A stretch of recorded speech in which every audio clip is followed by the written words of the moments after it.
초록어린이재단에 매달 100만 원을 후원하게 되었습니다. 이 모든 게 구독자, 시청자 여러분 덕분입니다. 구독과 좋아요 감사합니다.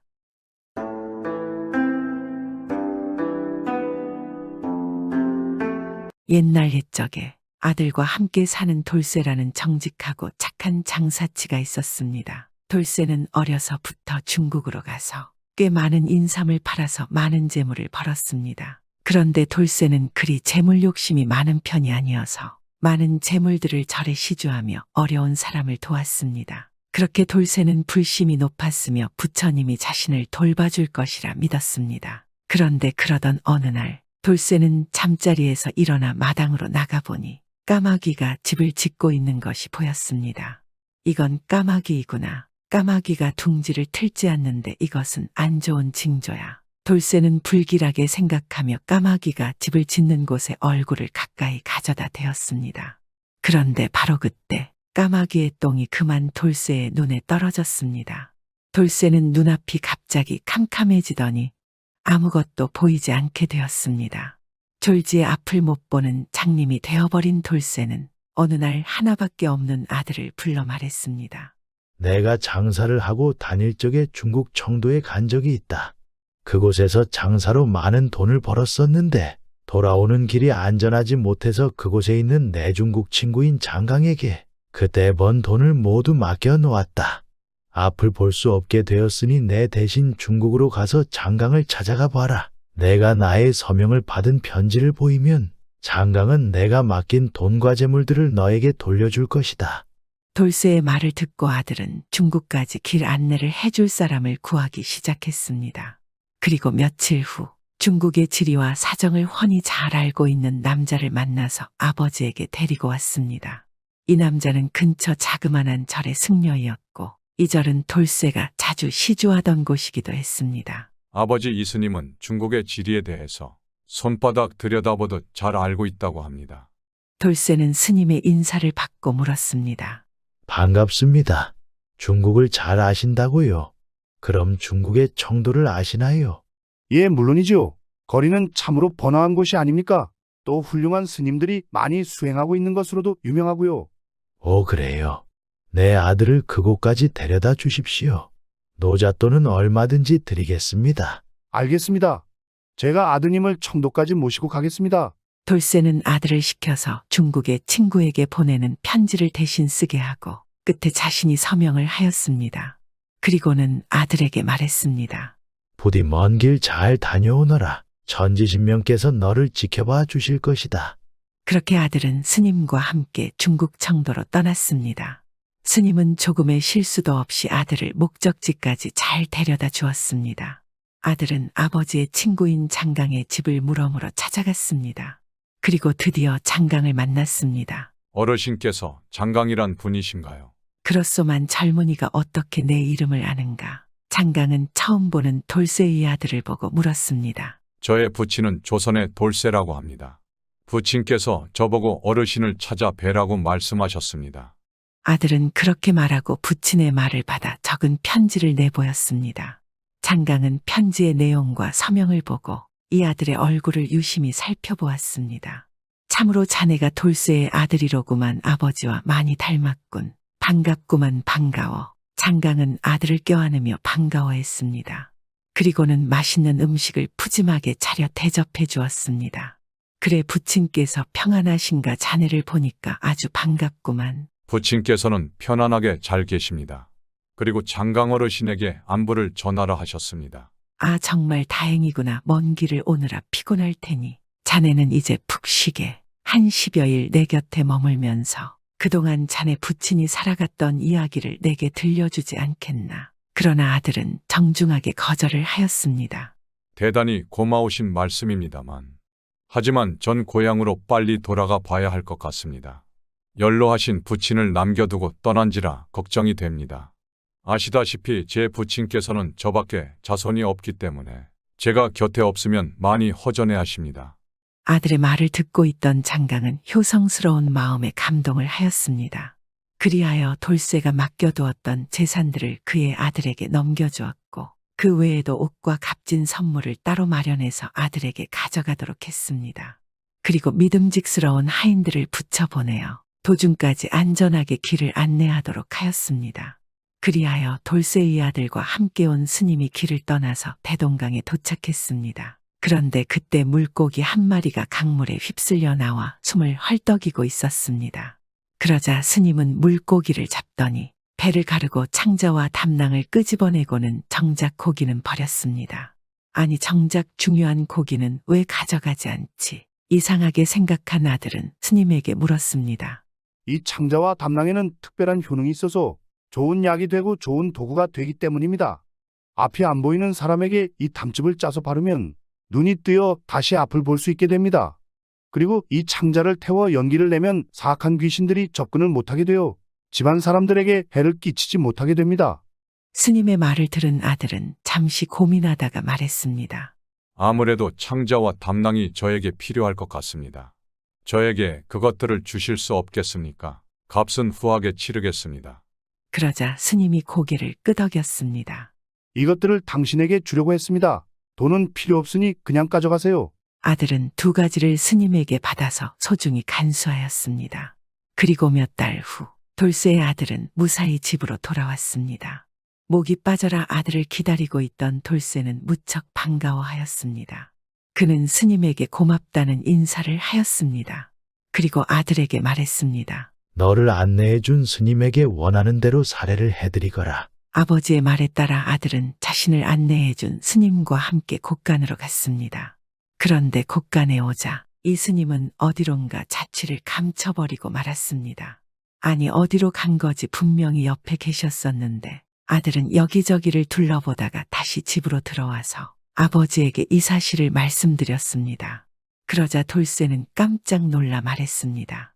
어쩐지 스님에게 신비한 기운이 느껴졌었다. 아마 천지신명께서 우리를 도와주시려고 사람을 보내셨던가 보다. 그러자 아들은 대동강에서 스님이 준 물고기 담즙과 창자의 이야기를 하였습니다.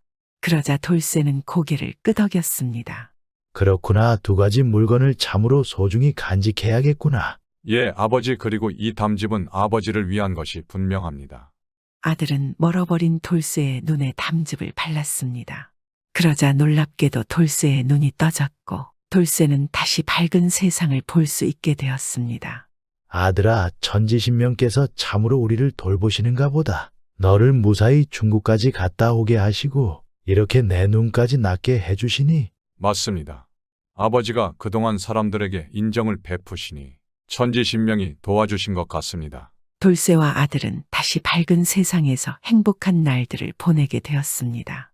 그러던 어느 날 돌쇠가 아들에게 조심스럽게 말했습니다. 내가 하는 말을 귀담아 듣기 바란다. 내 친구에게 딸이 하나 있는데 그 딸아이와 네가 혼인했으면 한다. 그 아이는 무슨 운명을 타고났는지 3번씩이나 혼인을 했지만 그때마다 첫날 밤이 지내기도 전에 새 신랑들이 저 세상으로 가는구나. 내 그 친구에게는 어릴 적부터 많은 도움을 받았고 목숨까지 빚진 젖이 있다. 내 그래서 언젠가는 그 친구의 어떠한 부탁도 들어주기로 약조한 바가 있다. 혼인하는 것은 문제가 없습니다. 그러나 하나 마음이 쓰이는 것은 만일 제가 그 여인과 혼인했다가 다른 세 남자들처럼 첫날 밤을 넘기지 못하고 죽으면 그럼 어떻게 합니까?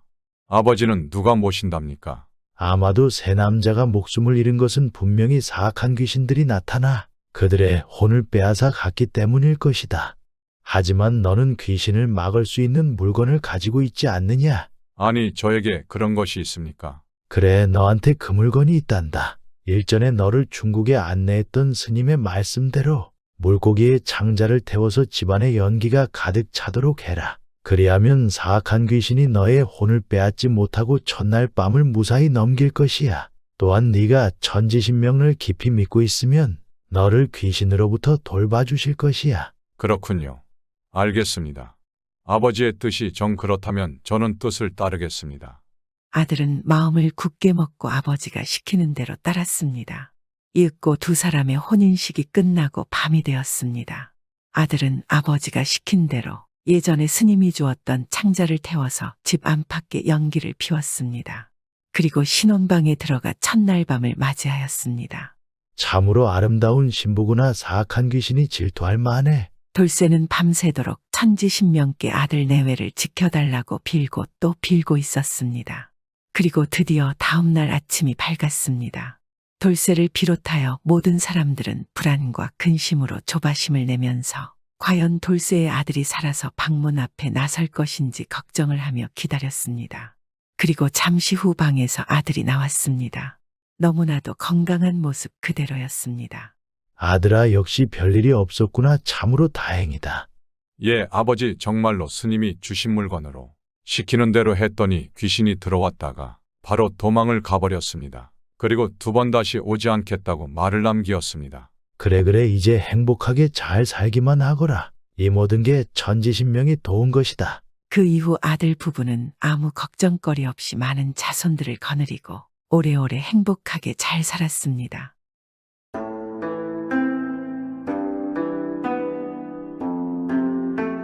옛날 옛적 한 시골에 조실부모하고 남의 집 머슴살이를 하는 칠복이라는 총각이 있었습니다. 머슴살이를 하는 신세라 마음이 비단 같고 이를 황소같이 해도 누구 하나 딸 주자는 사람이 없었습니다. 어느 날 칠복이는 전과 같이 산에 나무하러 갔습니다. 칠복이가 한창 나무를 해제끼는데 이웃에 사는 노인이 산에 나무하러 왔습니다. 칠복이는 노인에게 인사를 하고 또 다시 나무를 하였습니다. 그런데 나무하러 왔다는 노인은 나무도 하지 않고 칠복이가 나무하는 것을 보고만 있었습니다. 칠복이는 노인이 맥이 없어 자기 손을 바라고 있는 줄 알고 부지런히 나무를 하였습니다. 칠복이가 한 집 나무를 해놓으니 노인은 칠복이 보고 잠시 쉬라며 자기 곁에 불렀습니다. 칠복아, 난 나무하러 온 것이 아니라 널 보러 왔다. 에이야, 너 장가를 가지 않겠나? 아이고, 내 이처지에 장가는 어떻게 간다고 그러십니까? 어르신도 제 사정 다 아시면서 이런 말씀을 하십니까? 왜 못 가? 넌 충분히 갈 수 있네. 그럴 만한 능력이 자네에겐 있네. 그러면야 얼마나 좋겠습니까? 하지만 누가 나 같은 사람에게 딸을 주겠습니까? 자넨 이젠 머슴살이를 그만하고 우리 집에 장가를 오세. 내 딸을 자네에게 줄 터이니 손을 맞잡고 살아가세. 칠복이는 온갖 서름과 장가를 간다는 기쁨이 일시에 한데 엉켜서 눈물을 쏟으며 아이고 아버지하며 노인에게 절을 하였습니다. 그때로부터 얼마 지나지 않아 고된 머슴살이를 하던 칠복이는 주인에게 작별을 고하고 노인네 집으로 갔습니다. 머슴살이를 하는 신세니 잔칫날이 따로 없고 노인네 집에 찾아간 날이 잔칫날이었습니다. 칠복이는 온종일 노인과 마주 앉아 이말저말 하다가 저녁이 되니 부부라고 색시 꽃분이와 한 방에 들게 되었습니다. 칠복이가 색시와 마주 앉으니 기가 차서 말이 나오지 않았습니다. 신부라고 생김새는 이쁘장했고 자기에 비하면 많이 어린애 같았으나 과부지 않겠습니까? 하지만 자신의 처지를 아는 칠복이는 담배만 풀풀 피우면서 한마디 말도 하지 않았습니다. 신랑이 말이 없으니 꽃분이도 말이 없었습니다. 그래도 말 없는 가운데 시간은 흘러 밤은 지나가고 있었습니다. 밤이 삼경이나 되니 꽃분이가 입술을 지그시 물고 칠복이를 한참이나 쳐다보다가 물었습니다. 서방님, 글을 배운 적 있으세요?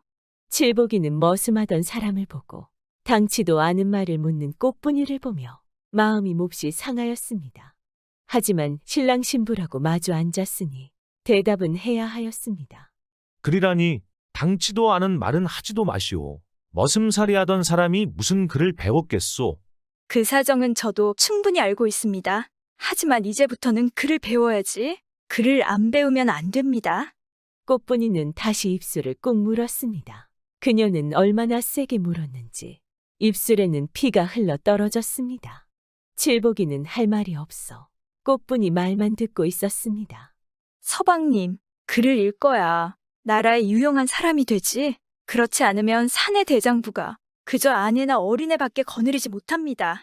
그러니 이제부터 제 시키는 대로 해야지. 그렇지 않으면 우리는 부부간이 못 됩니다. 내일부터 어느 서당이든 찾아가서 일심으로 글 공부를 하되 10년 전에는 절 찾아오지 마세요. 꽃분이 말이 끝나자 닭이 소리를 치며 새날을 알렸습니다. 칠복이는 자리를 차고 일어나 장인 즉 노인에게로 갔습니다. 장인도 기다리기나 한 듯 벌써 일어나 앉아 있었습니다. 장인어른, 저는 이 길로 글 배우러 갑니다. 이 사람, 내 자네 그럴 줄 알고 내 사위로 삼았네만. 가더라도 내 딸이 지은 밥 한 끼라도 먹어보고 가게나. 아닙니다. 사내대장부 가야 할 길을 알았으면 지체 없이 떠나야 합니다. 그럼 더 말리지 않겠으니 이 돈이나 받아가지고 가게. 이 돈은 자네 글 공부하는데 주려고 한 푼 두 푼 모은 것일세. 칠복이는 주는 돈을 받지 않았습니다. 고맙기 그지없으나 돈만은 받을 수 없었습니다. 공부란 돈으로 하는 것이 아니오고 마음으로 하는 것인 줄 알고 있습니다. 저는 이만 떠나도록 하겠습니다. 칠복이는 말을 마치자 집을 나섰습니다. 그는 동량밥을 빌어먹으면서 가고 또 갔습니다. 며칠 걸었는지 모르는데 한 곳에 이르니 한 서당방에서 글소리가 들려오기 시작하였습니다. 칠복이는 글 공부를 하자고 큰 마음을 먹고 떠난 사람이라 서슴없이 서당방에 찾아 들어가 훈장에게 꿇어 엎드려 절하고 사정 이야기를 하였습니다. 소인은 조실부모하고 떠돌아다니는 사람이나 평생 소원이 글소리라도 싫도록 듣다 죽었으면 하는 것이오니 이 서당방 심부름이라도 시켜주시면 고맙기 한이 없겠습니다.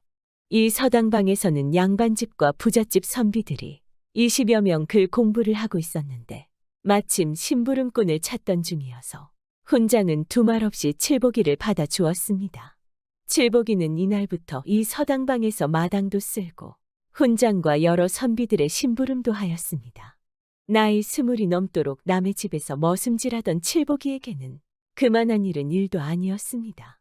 그는 시키는 일을 부지런히 해놓고는 틈만 생기면 훈장이 글 가르치는 소리도 듣고 선비들이 글 읽는 소리도 듣고 어깨 너머로 글도 눈여겨보았습니다. 칠복이가 일을 잘하는 데다 소원이 글소리라도 듣다 죽겠다 하여 선비들은 그가 가까이 오기만 하면 칠복이 들으라고 소리를 높이어 글을 읽었습니다. 칠복이는 속으로 외우기도 하고 밤에 자리에 누워 방바닥에 써보기도 하며 글을 익혔습니다. 몇 년을 두고 이렇게 하니 서당계 3년의 풍어를 짓는다고 칠복이는 천자문도 떼고 서당방 선비들이 배우는 공자 맹자도 떼고 주역까지 내리 읽게 되었습니다. 마음 먹고 하는 글 공부라 선비들처럼 고이고이 앉아서 글을 배우지 않아도 학식은 그들보다 더 쌓았습니다. 그 사이에 세월도 흐르고 흘러 칠복이가 이 글방에 찾아온 지도 8년이라는 세월이 흘렀습니다. 달이 대낮같이 밝은 어느 밤이었습니다.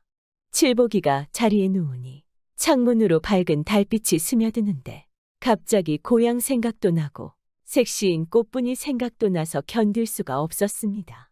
칠복이는 뜬 눈으로 밤을 새고 날이 밝자 훈장에게 고향에 한번 갔다 오겠느라 하고 집을 향하기 시작하였습니다. 칠복이가 집들에게 들어서니 배짜는 소리가 들렸습니다. 칠복이가 헛기침을 하니 배짜던 부인인 꽃분이가 내다보는데 그 사이에 몰라보게 변하여 꽃 같은 색시가 되어 있었습니다. 그런데 꽃분이는 칠복이를 보자 외면하고 바로 문을 닫아 걸며 밖에 대고 쌀쌀맞게 물었습니다. 서방님, 집에는 왜 오셨어요? 불시에 고향 생각도 나고 당신 생각도 나서 한번 와서 보거나 가자고 왔으니 문이나 열어줘. 10년 되기 전에는 이 문전에 발을 들여놓지 말라 하지 않았습니까? 겨우 8년 세월이 흘렀는데 왜 벌써 오셨습니까? 사내 대장부가 작은 일에 잡히면 큰 일을 성사 못하오니 당장 돌아가세요. 칠복이는 아내 말을 들어보니 천만지당한지라 집에도 못 들어가고 그 길로 돌아서서 다시 서당방에 찾아갔습니다. 칠복이는 전처럼 서당방에서 심부름도 하고 글도 익히면서 2년이란 남은 세월을 보냈습니다. 그때 때마침 서울에서 과거를 본다는 소문을 듣고 글방 선비들은 서울로 과거 보러 간다고 야단이었습니다. 선비들은 서울 갈 차비를 다 해놓고 우리와 같이 서울에 가서 서울 구경 안 하겠나 하고 칠복이를 보고 물었습니다. 내 이 처지에 어떻게 서울 구경을 갑니까? 도련님들이나 가서 과거 시험 잘 보시고 오세요. 선비들이 아무리 가자 해도 칠복이는 서울을 가겠다고 나서지 않았습니다. 선비들은 하는 수 없이 자기들끼리 서울을 가면서 칠복이 보고 자기네 갔다 올 때까지 서당방이나 잘 지키고 있으라고 하였습니다. 선비들이 과거 보러 다 서울에 가고 없고 칠복이는 저녁이 되어 서당방에 홀로 누우니 잠이 오지 않았습니다. 칠복이는 서럽기도 하고 집 생각도 나기도 하였으며 10년이 되었는데 집에 가면 무슨 수라도 생길 것 같아서 자리를 차고 일어나 집으로 달려갔습니다. 집에 돌아오니 아내는 전과 달리 반겨 맞아주었습니다. 그새 공부하시느라 고생 많으셨어요. 이제 10년 공부를 하셨으니 과거를 봐야 되지 않겠습니까? 부인, 내 그 때문에 당신을 찾아왔소. 서울에서 과거를 본다 해서 다들 떠나고 방을 혼자 지키다가 부인을 찾으면 무슨 수라도 생길 것 같아서 왔으니 수가 있으면 수나 알려주고 수가 없으면 가슴이 풀리게 이야기나 하여주오. 꽃분이는 말없이 자리에서 일어나더니 말했습니다. 이 밤이 새면 어서 떠나세요. 10년 공부하신 보람, 이번 과거에 달려 있습니다. 이제 저도 소원을 풀 때가 되었습니다. 칠복이는 고마운 아내의 소행에 말이 막히고 눈물만 쏟아졌습니다. 이튿날 칠복이는 눈물을 흘리며 아내가 주는 새옷과 함께 노잣돈까지 받아가지고 집을 나섰습니다.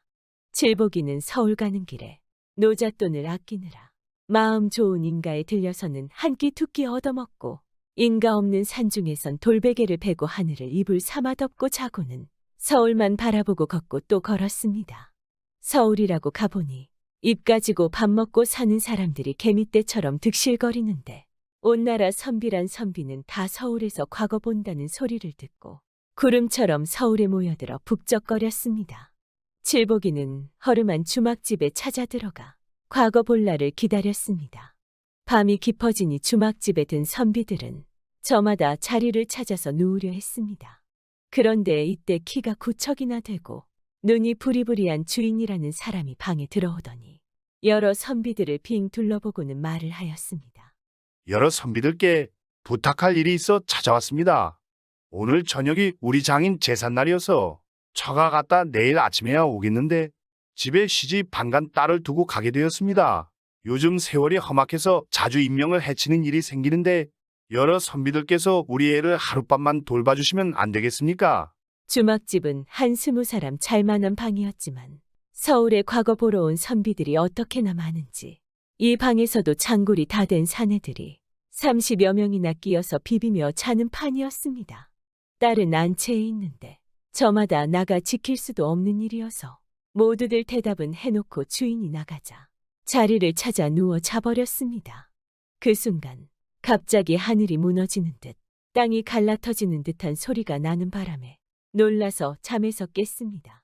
이때 도적 같은 주인이 새파랗게 날이 선칼을 빼어들고 들어왔습니다. 이놈들아, 내 너희들을 보고 내 딸을 봐달라 했는데 어느 놈이 내 딸 목에 칼을 박았느냐? 당장 나서라. 나서지 않으면 한 놈도 살려주지 않겠다. 입에서는 천둥이 울고 눈에서는 불이 일고 칼에서는 서리발이 쳤습니다. 다들 혼비백산하지 않을 수 있겠습니까? 주인은 눈으로 누가 자기 딸을 죽였는가 하고 재차 으르렁거리며 한 사람 한 사람 훑어보고 있었습니다. 대가 약한 사람은 넋이 구천에 가 있는데 주인의 입에서는 또 천둥이 울었습니다. 나도 사람이니 죄 없는 사람을 죽일 수 있겠느냐? 내 딸 죽이고 죄진 놈은 이 자리에서 꼼짝 움직이지 말고 앉아있고 죄 없는 사람은 당장 이 방에서 나가라. 이렇게 주인의 말이 채 떨어지기도 전에 30여 명 되는 사람들이 과거고 뭐고 방 안에서 뛰어나가자마자 두 주먹을 불끈 쥐고 정신없이 주랭랑을 치기 시작하였습니다. 다른 사람은 다 달아나고 없는데 집안의 칠복이 혼자만 딱 버티고 앉아 있었습니다. 그런데 칠복이는 주인의 눈에서 불이 굴러 떨어져도 기가 꺾이지 않았고 눈썹 하나 까딱하지 않았습니다. 너 이놈, 내가 내 딸 목에 칼을 박은 놈이로구나. 자, 이 칼을 받아라. 주인이 당장 칠복이의 목을 치려고 칼을 허공에 올렸습니다. 그래도 칠복이는 이놈 내가 매 목을 칠 테란 말이냐는 듯 끔쩍 않고 앉아 있었습니다. 주인이 허공에 축혀들었던 칼을 다시 내리고 칠복이에게 물었습니다. 다들 죄 없다고 달아나는데 당신은 어이하여 달아나지 않고 그 자리에 끄떡도 하지 않으며 앉아있는 것인가? 이 집 딸을 본 적도 없는 내가 이 집 딸을 죽였다고 그 칼이 나한테 들어오겠습니까? 천하의 큰일을 해보려고 과거 보러 떠난 사람이 제 한 일도 몰라서 칼이 무서워 비겁하게 뛰겠습니까? 죄 없는 사람은 칼을 무서워하지 않으며 대장부는 더구나 그까짓 칼부림 같은 것을 겁내하지 않습니다. 내가 당신 딸을 죽였는가? 그 칼로 이 대장부의 가슴을 쳐보시오. 내 마음은 이 가슴 속에 있습니다. 말하는 폼이 호걸남하여 천하에 둘도 없는 바른 사람이었습니다. 주인은 더는 칠복이와 다른 이야기를 하지 않고 칼을 주워들고 나가버렸습니다. 칠복이는 주인이 나가자 방에 혼자 누워서 하룻밤을 자고 이튿날 과거 시험장에 들어갔습니다. 그런데 칠복이가 과거 시험을 보기도 전에 숱한 포졸들이 와서 칠복이를 가마에 앉혀 궁전에 데리고 갔습니다. 사연은 이러했습니다. 임금의 명에 따라 나라에서는 병조 판서를 할 사람을 찾고 있었습니다. 전날에 주막집에서 딸이 죽었다고 칼을 빼들고 들어와 호통친 일도 나라에서 마음이 곱고 담이 크며 죽음을 무서워하지 않는 사람을 찾아내려고 한 일이었습니다. 딸이 죽었다는 것은 순 거짓말이었습니다. 그날 저녁에 주인 행세를 하던 사람은 나라의 정승이었습니다. 정승은 그날 바로 이 일을 임금에게 아뢰었습니다. 임금은 그 말을 듣더니만 무릎을 탁 치며 그 사람은 과거도 보지 말고 입궁시키라 명하였습니다. 칠복이는 이렇게 되어 입궁하여 임금님 앞에 이르게 되었습니다. 칠복이는 그 후 나라의 병조판서가 되었습니다. 머슴이었던 그가 병조판서까지 되고 보니 아내의 덕이 하늘 같았습니다. 칠복이는 집에 가서 아내에게 전후 사연을 말하고 아내를 데리고 서울에 올라왔습니다. 칠복이가 나라의 병사를 거느리니 나라의 병사들이 저마다 칠복이 같이 정직하고 담이 크고 용맹해서 적들이 그림자도 얼씬하지 못하였습니다. 그 후 나라는 평화롭게 되었으며 모든 백성들은 칠복이를 우러러보며 섬겼습니다. 아내의 현명함이 즉 한 사람의 현명함이 온 백성을 살릴 수 있지 않았겠습니까?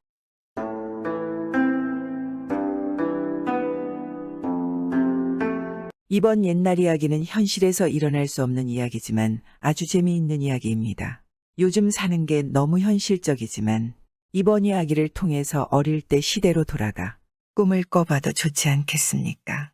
옛날 옛적에 한 임금님이 살았는데 이 임금님한테 딸이 하나 있었습니다. 아들도 없고 달랑 딸 하나뿐입니다. 그러니까 공주만 한 명 있는 것입니다. 얼마나 귀하겠습니까? 쥐면 터질세라 불면 꺼질세라 애지중지 키웠지 않겠습니까? 이때 나라 안에 참 이상한 일이 생겼습니다. 무슨 일인고 하니 멀쩡하던 여자들이 하나둘씩 없어지는 겁니다. 자고 일어나면 여자가 없어지는 것입니다. 어느 집에서는 어머니를 잃고 어느 집에서는 부인을 잃고 또 어느 집에서는 딸을 잃고 이렇게 여자들이 줄줄이 사라졌습니다. 과부건 처녀건 늙었건 아이건 어디로 사라졌는지 자취도 없는 것입니다. 참 귀신이 고칼 노루산이겠습니까? 그러다 보니 임금님 딸까지 없어졌습니다. 그 애지중지하던 딸을 잃어버렸단 말입니다. 임금님이 군사를 풀어온 나라를 이잡듯이 뒤졌습니다. 그래도 못 찾는 것입니다. 그래서 공주를 찾아주는 사람에게는 큰 상을 내리겠다고 곳곳에 방을 내걸었습니다. 힘께나 쓴다는 장수들과 날고기는 점쟁이들이 구름같이 모여들지 않겠습니까? 그 사람들이 모두 공주를 찾으러 나섰습니다. 그런데 아무도 못 찾는 것입니다. 터럭만한 자취라도 있어야 찾을 게 아니겠습니까? 일이 이렇게 되니 임금님도 임금님이지만은 온 나라 사람들이 근심에 쌓였지 않겠습니까? 언제 누가 연기같이 사라질지 모르는 판국이니 근심이 되지 않겠습니까? 이러고 있을 때 한 머슴이 나무를 하러 산에 갔다가 길을 잃었습니다. 길을 잃고 여기저기 헤매다 보니 작고 깊은 산속으로 들어가서 난생 듣도 보도 못한 곳으로 가게 됐습니다. 사람 발길도 안 닿는 곳인 것입니다. 그런 데서 헤매다 보니 저 아래서 웅성웅성하는 소리가 들리는 것입니다. 가만히 나무 뒤에 몸을 숨기고 봤습니다. 보니 사람들이 한 무더기 올라오는데 죄다 오라를 지고 굴비두름 모양으로 줄줄이 묶여 올라오는 것입니다. 그런데 맨 앞에 선 몸이 깍지똥 같고 팔뚝이 홍두깨만 하고 눈에 빨간 불이 철철 흐르는 놈이 여자들을 끌고 오는 것입니다. 가만히 보니 사람도 아니고 짐승도 아닌 것이 그게 도깨비인 것입니다. 옳지, 저것이 여태 죄 없는 사람들을 잡아간 괴물이로구나. 가만히 뒤를 밟았습니다. 뒤를 밟다 보니 어느 골짜기에 썩 들어서더니 큰 바위 앞에서 떡 멈춰 서더란 말입니다. 떡 멈춰 서서 바위를 두 손으로 잡고 끙하면서 한 번용을 쓰니까 그 큰 바위가 스르르 열리는 것입니다. 그러니까 거기에 커다란 동굴 입구가 나타나는 것입니다. 괴물이 사람들을 끌고 동굴 속으로 들어갈 때 머슴도 사람들 틈에 끼어 들어갔습니다. 다 들어가니 도깨비가 바위를 도로 닫아버리는 것입니다. 바위를 딱 닫아버리니 뭐 이건 옴죽도 달싹도 안 하는 거지뭡니까? 동굴 속으로 한참 들어가니 빛이 환한 딴 세상이 나타나는 것입니다. 고래등 같은 기와집도 있고 초가집도 있는 그런 큰 세상이 나타나더란 말입니다. 도깨비가 사람들을 끌고 큰 기와집으로 들어가는데 그때 머슴은 사람들 틈에 섞여가다가 얼른 장독간에 숨었습니다. 한동안 숨을 죽이고 장독 뒤에 가만히 숨어 있었습니다. 한참 있으니까 웬 처녀가 바가지를 들고 장을 뜨러 오는 것입니다. 장독 뚜껑을 열고 바가지로 장을 뜨면서 노래를 부르는데 보고 지고 울 어머니 보고 지고 가고 지고 우리 집에 가고 지고 이러거든 말입니다. 가만히 보니 도깨비한테 잡혀온 처녀 같단 말입니다. 그래서 돌멩이로 장독을 똑똑 두드리며 저도 노래를 한마디 불러주었습니다. 딱 한지고 장 뜨는 저 처녀야. 너의 집에 가려거든 말 한마디 건네주소. 처녀가 노랫소리를 듣더니 낌새를 알아차리고 가만히 장독을 돌아 나무꾼이 숨어있는 데로 왔습니다. 머슴이 말하기를 놀라지 마시오. 나는 산에서 길을 잃어 헤매다가 저 괴물을 따라 여기까지 왔소이다. 그렇습니까? 저는 얼마 전까지만 해도 대궐에 살았는데 괴물에게 잡혀와 이런 신세가 되었습니다. 하는데 듣고 보니 그 처녀가 바로 공주거든 말입니다. 그렇게 만나서 둘이서 도깨비를 없앨 방도를 의논했습니다. 제 아무리 힘센 도깨비라 하나 저도 틀림없이 무서워하는 게 있을 것이오. 그러니 틈을 봐서 괴물이 뭘 무서워하는지 좀 알아봐 주시오. 잘 알았습니다. 그동안 빈독 안에 숨어 있으세요. 그래서 나무꾼은 빈독 안에 들어가 숨어 있었습니다. 공주는 그날 밤에 괴물한테 가서 술을 권하는 채 하면서 물었습니다. 당신처럼 힘센 사람은 세상에 무서운 게 아무것도 없겠지요. 하고 넌지시 물어봤습니다. 그랬더니 도깨비가 하는 말이 아니야, 나도 무서운 게 딱 하나 있어. 이러거든 말입니다. 그래서 또 술을 권하는 채 하다가 그 무섭다는 게 뭔가요? 당신같이 강한 분이 무서운 게 있다는 게 도대체 뭡니까? 하고 물어봤습니다. 괴물이 처음에는 대답을 안 하다가 자꾸 술을 권하면서 물으니까 가르쳐 주기를 다른 건 하나도 안 무서워. 사슴 가죽 냄새가 제일 무섭지. 그것도 아주 딱딱하게 굳은 사슴 가죽 말이야. 이런단 말입니다. 공주가 그 말을 잘 들어뒀다가 괴물이 잠든 틈을 타서 장독간으로 갔습니다. 가서 빈독 안에 숨어있는 나무꾼에게 그대로 일러줬습니다. 옳거니 이제 됐소. 그 괴물이 자는 방만 일러주시오. 마침 나무꾼이 허리춤에 붓이 주머니를 하나 차고 있었는데 그 주머니가 바로 사슴 가죽으로 만든 겁니다. 낡아서 아주 딱딱하게 되어 있는 것입니다. 그 주머니를 잘라서 동글동글하게 뭉쳐가지고 괴물이 자자는 방에 숨어들었습니다. 그러고는 대바람에 그놈의 콧구멍에다 사슴 가죽 뭉친 것을 박아 넣었습니다. 그랬더니 괴물이 벌떡 일어나 길길이 뛰다가 벼락치는 소리를 내면서 죽어버렸습니다. 이렇게 해서 괴물을 없애고 나니 붙잡혀왔던 여자들이 죄다 우르르 몰려와서 고맙다고 치하를 하는 것입니다. 그러고 나서 잡혀온 수천 명이 달려들어 동굴을 막고 있던 바위를 밀고 밖으로 나갔습니다. 잡혀온 사람 수천 명이 다 나갔습니다. 임금님 딸도 나갔습니다. 공주님이 궁궐로 돌아가게 됐단 말입니다. 그런데 임금님 딸이 나가서 고맙다는 인사라도 하려고 머슴을 찾으니 머슴은 그새 어디로 갔는지 아무리 찾아도 없는 것입니다. 그래서 할 수 없이 그냥 대궐로 돌아갔습니다. 그런데 사실 머슴은 동굴을 못 빠져나오고 안에 갇혀 있었습니다. 어찌 된 일인고 하니 사람들을 다 내보내고 혼자 뒤처져 있던 머슴이 미쳐 나오기도 전에 바위가 굴러서 동굴을 막아버렸습니다. 그래서 나무꾼은 할 수 없이 혼자 굴 속에 갇힌 것입니다. 바위를 열자니 힘이 닿기를 하나 힘센 젊은이 수백 명이 달려들어 겨우 열고 닫은 바위인데 그걸 혼자 힘으로 어떻게 열겠습니까?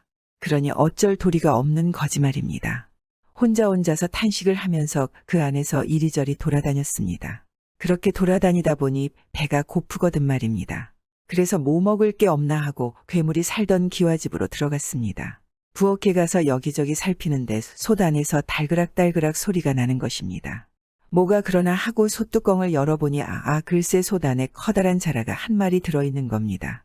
도깨비가 잡아서 삶아 먹으려고 솥 안에 넣어뒀나 봅니다. 자라가 눈을 꿈적꿈적하면서 쳐다보는데 참 불쌍하거든 말입니다. 그래서 꺼내줬습니다. 꺼내주니까 자라가 뭐라고 하는 거 아니? 조금만 더 있었으면 숨이 막혀 죽었을 터인데 덕분에 살아났습니다. 이 은혜는 꼭 갚겠습니다. 하거든 말입니다. 말은 고맙지만 당장 여기서 빠져나갈 길이 없으니 그게 큰일이구나. 했더니 자라가 말을 하는 것입니다. 그것은 염려 마십시오. 저한테 방도가 있습니다.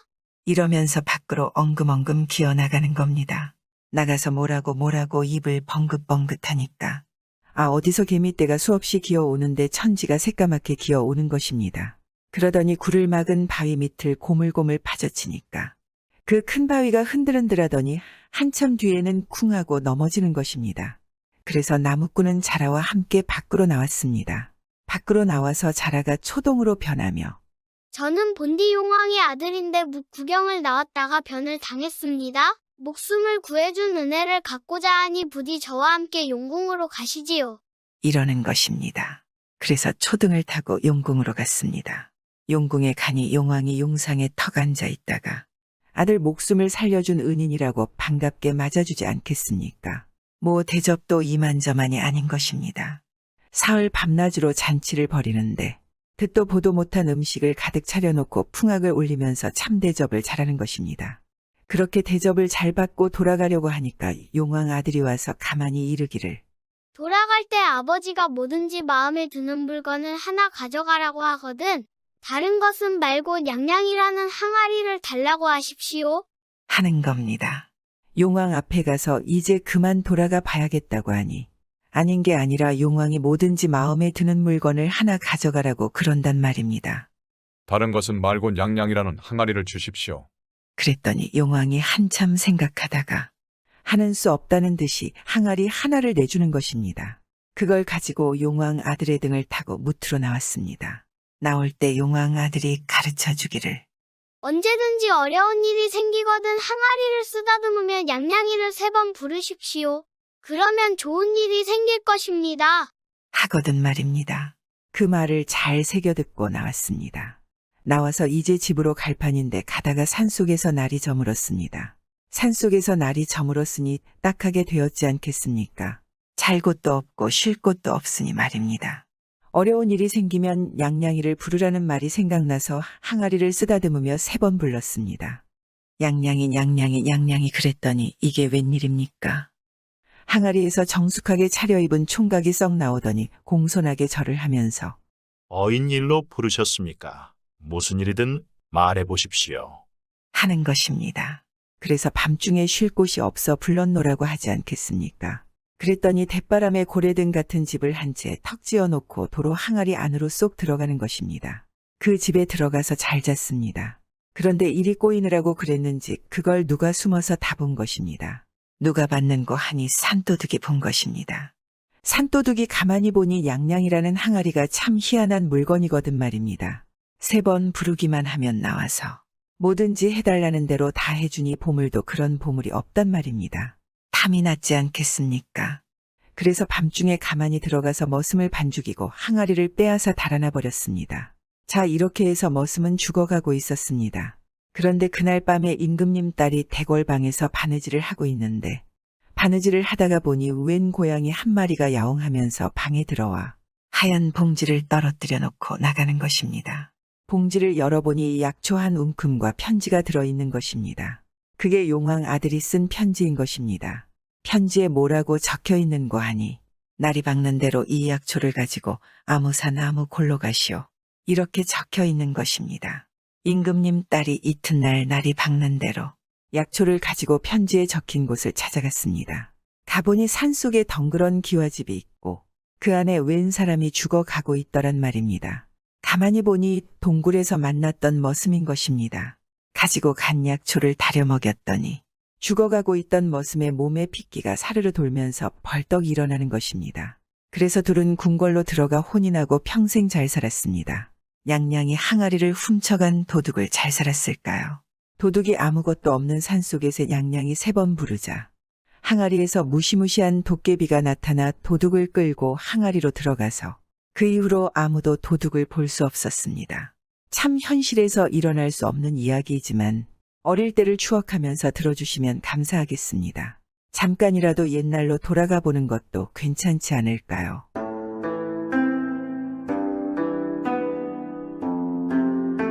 옛날 옛적에 아주 돈이 많은 부자가 살고 있었습니다. 부자에게는 딸이 하나 있었는데 그녀는 너무나 미인인데다가 성품도 아주 곱기가 따를 여인이 없었습니다. 그런데 이 딸에게는 연모하는 사람이 있었습니다. 그 사람은 다름 아닌 이 집안의 머슴인 돌쇠였습니다. 그런데 돌쇠는 멍청하기로는 마을에서도 아주 유명했습니다. 모두들 그를 바보 돌쇠라 놀렸습니다. 하지만 그는 진짜 바보가 아니고 아주 착하고 너무 순수한 것입니다. 단지 어릴 때부터 배움이 너무 없어 무지한 것입니다. 그런 돌쇠를 끔찍이 연모하는 이 주인집 딸은 어느 날 돌쇠에게 자신의 마음을 고백하고 말았습니다. 저를 아내로 맞아주세요. 저는 어릴 적부터 돌쇠 당신을 연모하고 있었습니다. 돌쇠는 너무 황당하고 당황했습니다. 하지만 그 역시 남몰래 그녀를 몹시 연모하고 있었으므로 차마 거절할 수가 없었습니다. 이럴 수가 그리만 할 수 있다면 나로서는 더 바랄 게 없습니다. 그런데 내가 가당키나 하겠습니까? 그럼요, 물론이에요. 저는 돌쇠 당신만 있으면 된다고요. 그렇게 두 사람은 서로 혼인을 약속하였습니다. 하지만 이런 사실이 곧 부자의 귀에 들어갔고 그는 너무나 화가 났습니다. 학식도 없고 가문도 없고 자신의 집에서 머슴으로 일하는 사내를, 그것도 멍청하기로는 마을에서 유명한 놈을 좋아하는 자신의 딸까지도 너무나 미웠습니다. 이런 고이한 것, 내가 얼마나 자기를 애지중지 키웠는지 모른단 말인가. 내가 너희들에게는 한 푼의 재산도 나누어 주지 않을 것이야. 그래, 어디 고생을 해봐라. 나가서 거지처럼 살아봐라. 반드시 후회하고 돌아올 것이다. 그러나 딸은 아버지의 노여움 같은 것은 전혀 개의치 않았고 돌쇠와 둘이서 조촐하게 혼인을 했습니다. 두 사람은 부자의 집을 떠나서 작고 초라한 집에서 생활을 해나갔습니다. 그러나 너무나 가난했기에 하루에 한 끼 식사도 하기 힘들었습니다. 하지만 그럼에도 부인은 늘 웃음을 잃지 않았고 남편인 돌쇠의 뒷바라지를 했습니다. 돌쇠는 가난을 잘 참아주는 아내에게 말했습니다. 부인, 이렇게 부족한 나와 함께 해줘서 너무나 고맙소. 우리가 지금은 궁핍하기 때문에 어렵고 힘든 일이 많소이다. 하지만 내가 마음 단단히 먹고 부자가 되면 그동안의 당신의 수고를 모두 보답해 줄 것이오. 금으로 만든 머리띠를 당신에게 꼭 사주겠소. 정말인가요? 기다릴게요. 당신은 분명히 부자가 될 거예요. 그리고 나에게 아주 예쁜 머리띠를 반드시 사줄 거예요. 그 뒤로 돌쇠와 그의 부인은 가난한 살림이었지만 많은 사람들에게 온정을 나누어주며 착실하게 살아갔습니다. 그리고 그렇게 세월은 흘러 돌쇠의 나이가 30살이 되었습니다. 그러던 어느 날 부인이 30살이 된 돌쇠를 불러서는 갑자기 공부를 하라고 말했습니다. 당신 이제는 유명한 스승님을 만나 공부하고 오세요. 저는 이제 혼자서도 먹고 살 수 있답니다. 그러자 돌쇠가 말했습니다. 당신도 알다시피 내 나이 30이요. 이 나이에 시작해서 도대체 뭘 배운단 말이오. 가르침을 배우는 데는 나이가 상관없음을 왜 모르십니까? 당신의 무지는 평생 당신을 귀한 사람으로 대접받지 못하게 할 것입니다. 돌쇠는 부인의 간곡한 부탁이므로 공부하겠다는 각오를 하긴 하였는데 썩 내키지는 않았습니다. 그래서 차일피일 공부하러 떠나기를 미루고 있었습니다. 그러던 어느 날 돌쇠는 우연히 우물가를 지나다가 우물의 가장자리에 큰 돌들이 파여 있는 것을 발견했습니다. 아니, 어째서 이 부분만 돌이 파여 있을까? 그는 혼잣말로 중얼거렸습니다. 그런데 어디선가 이런 대답이 들려왔습니다.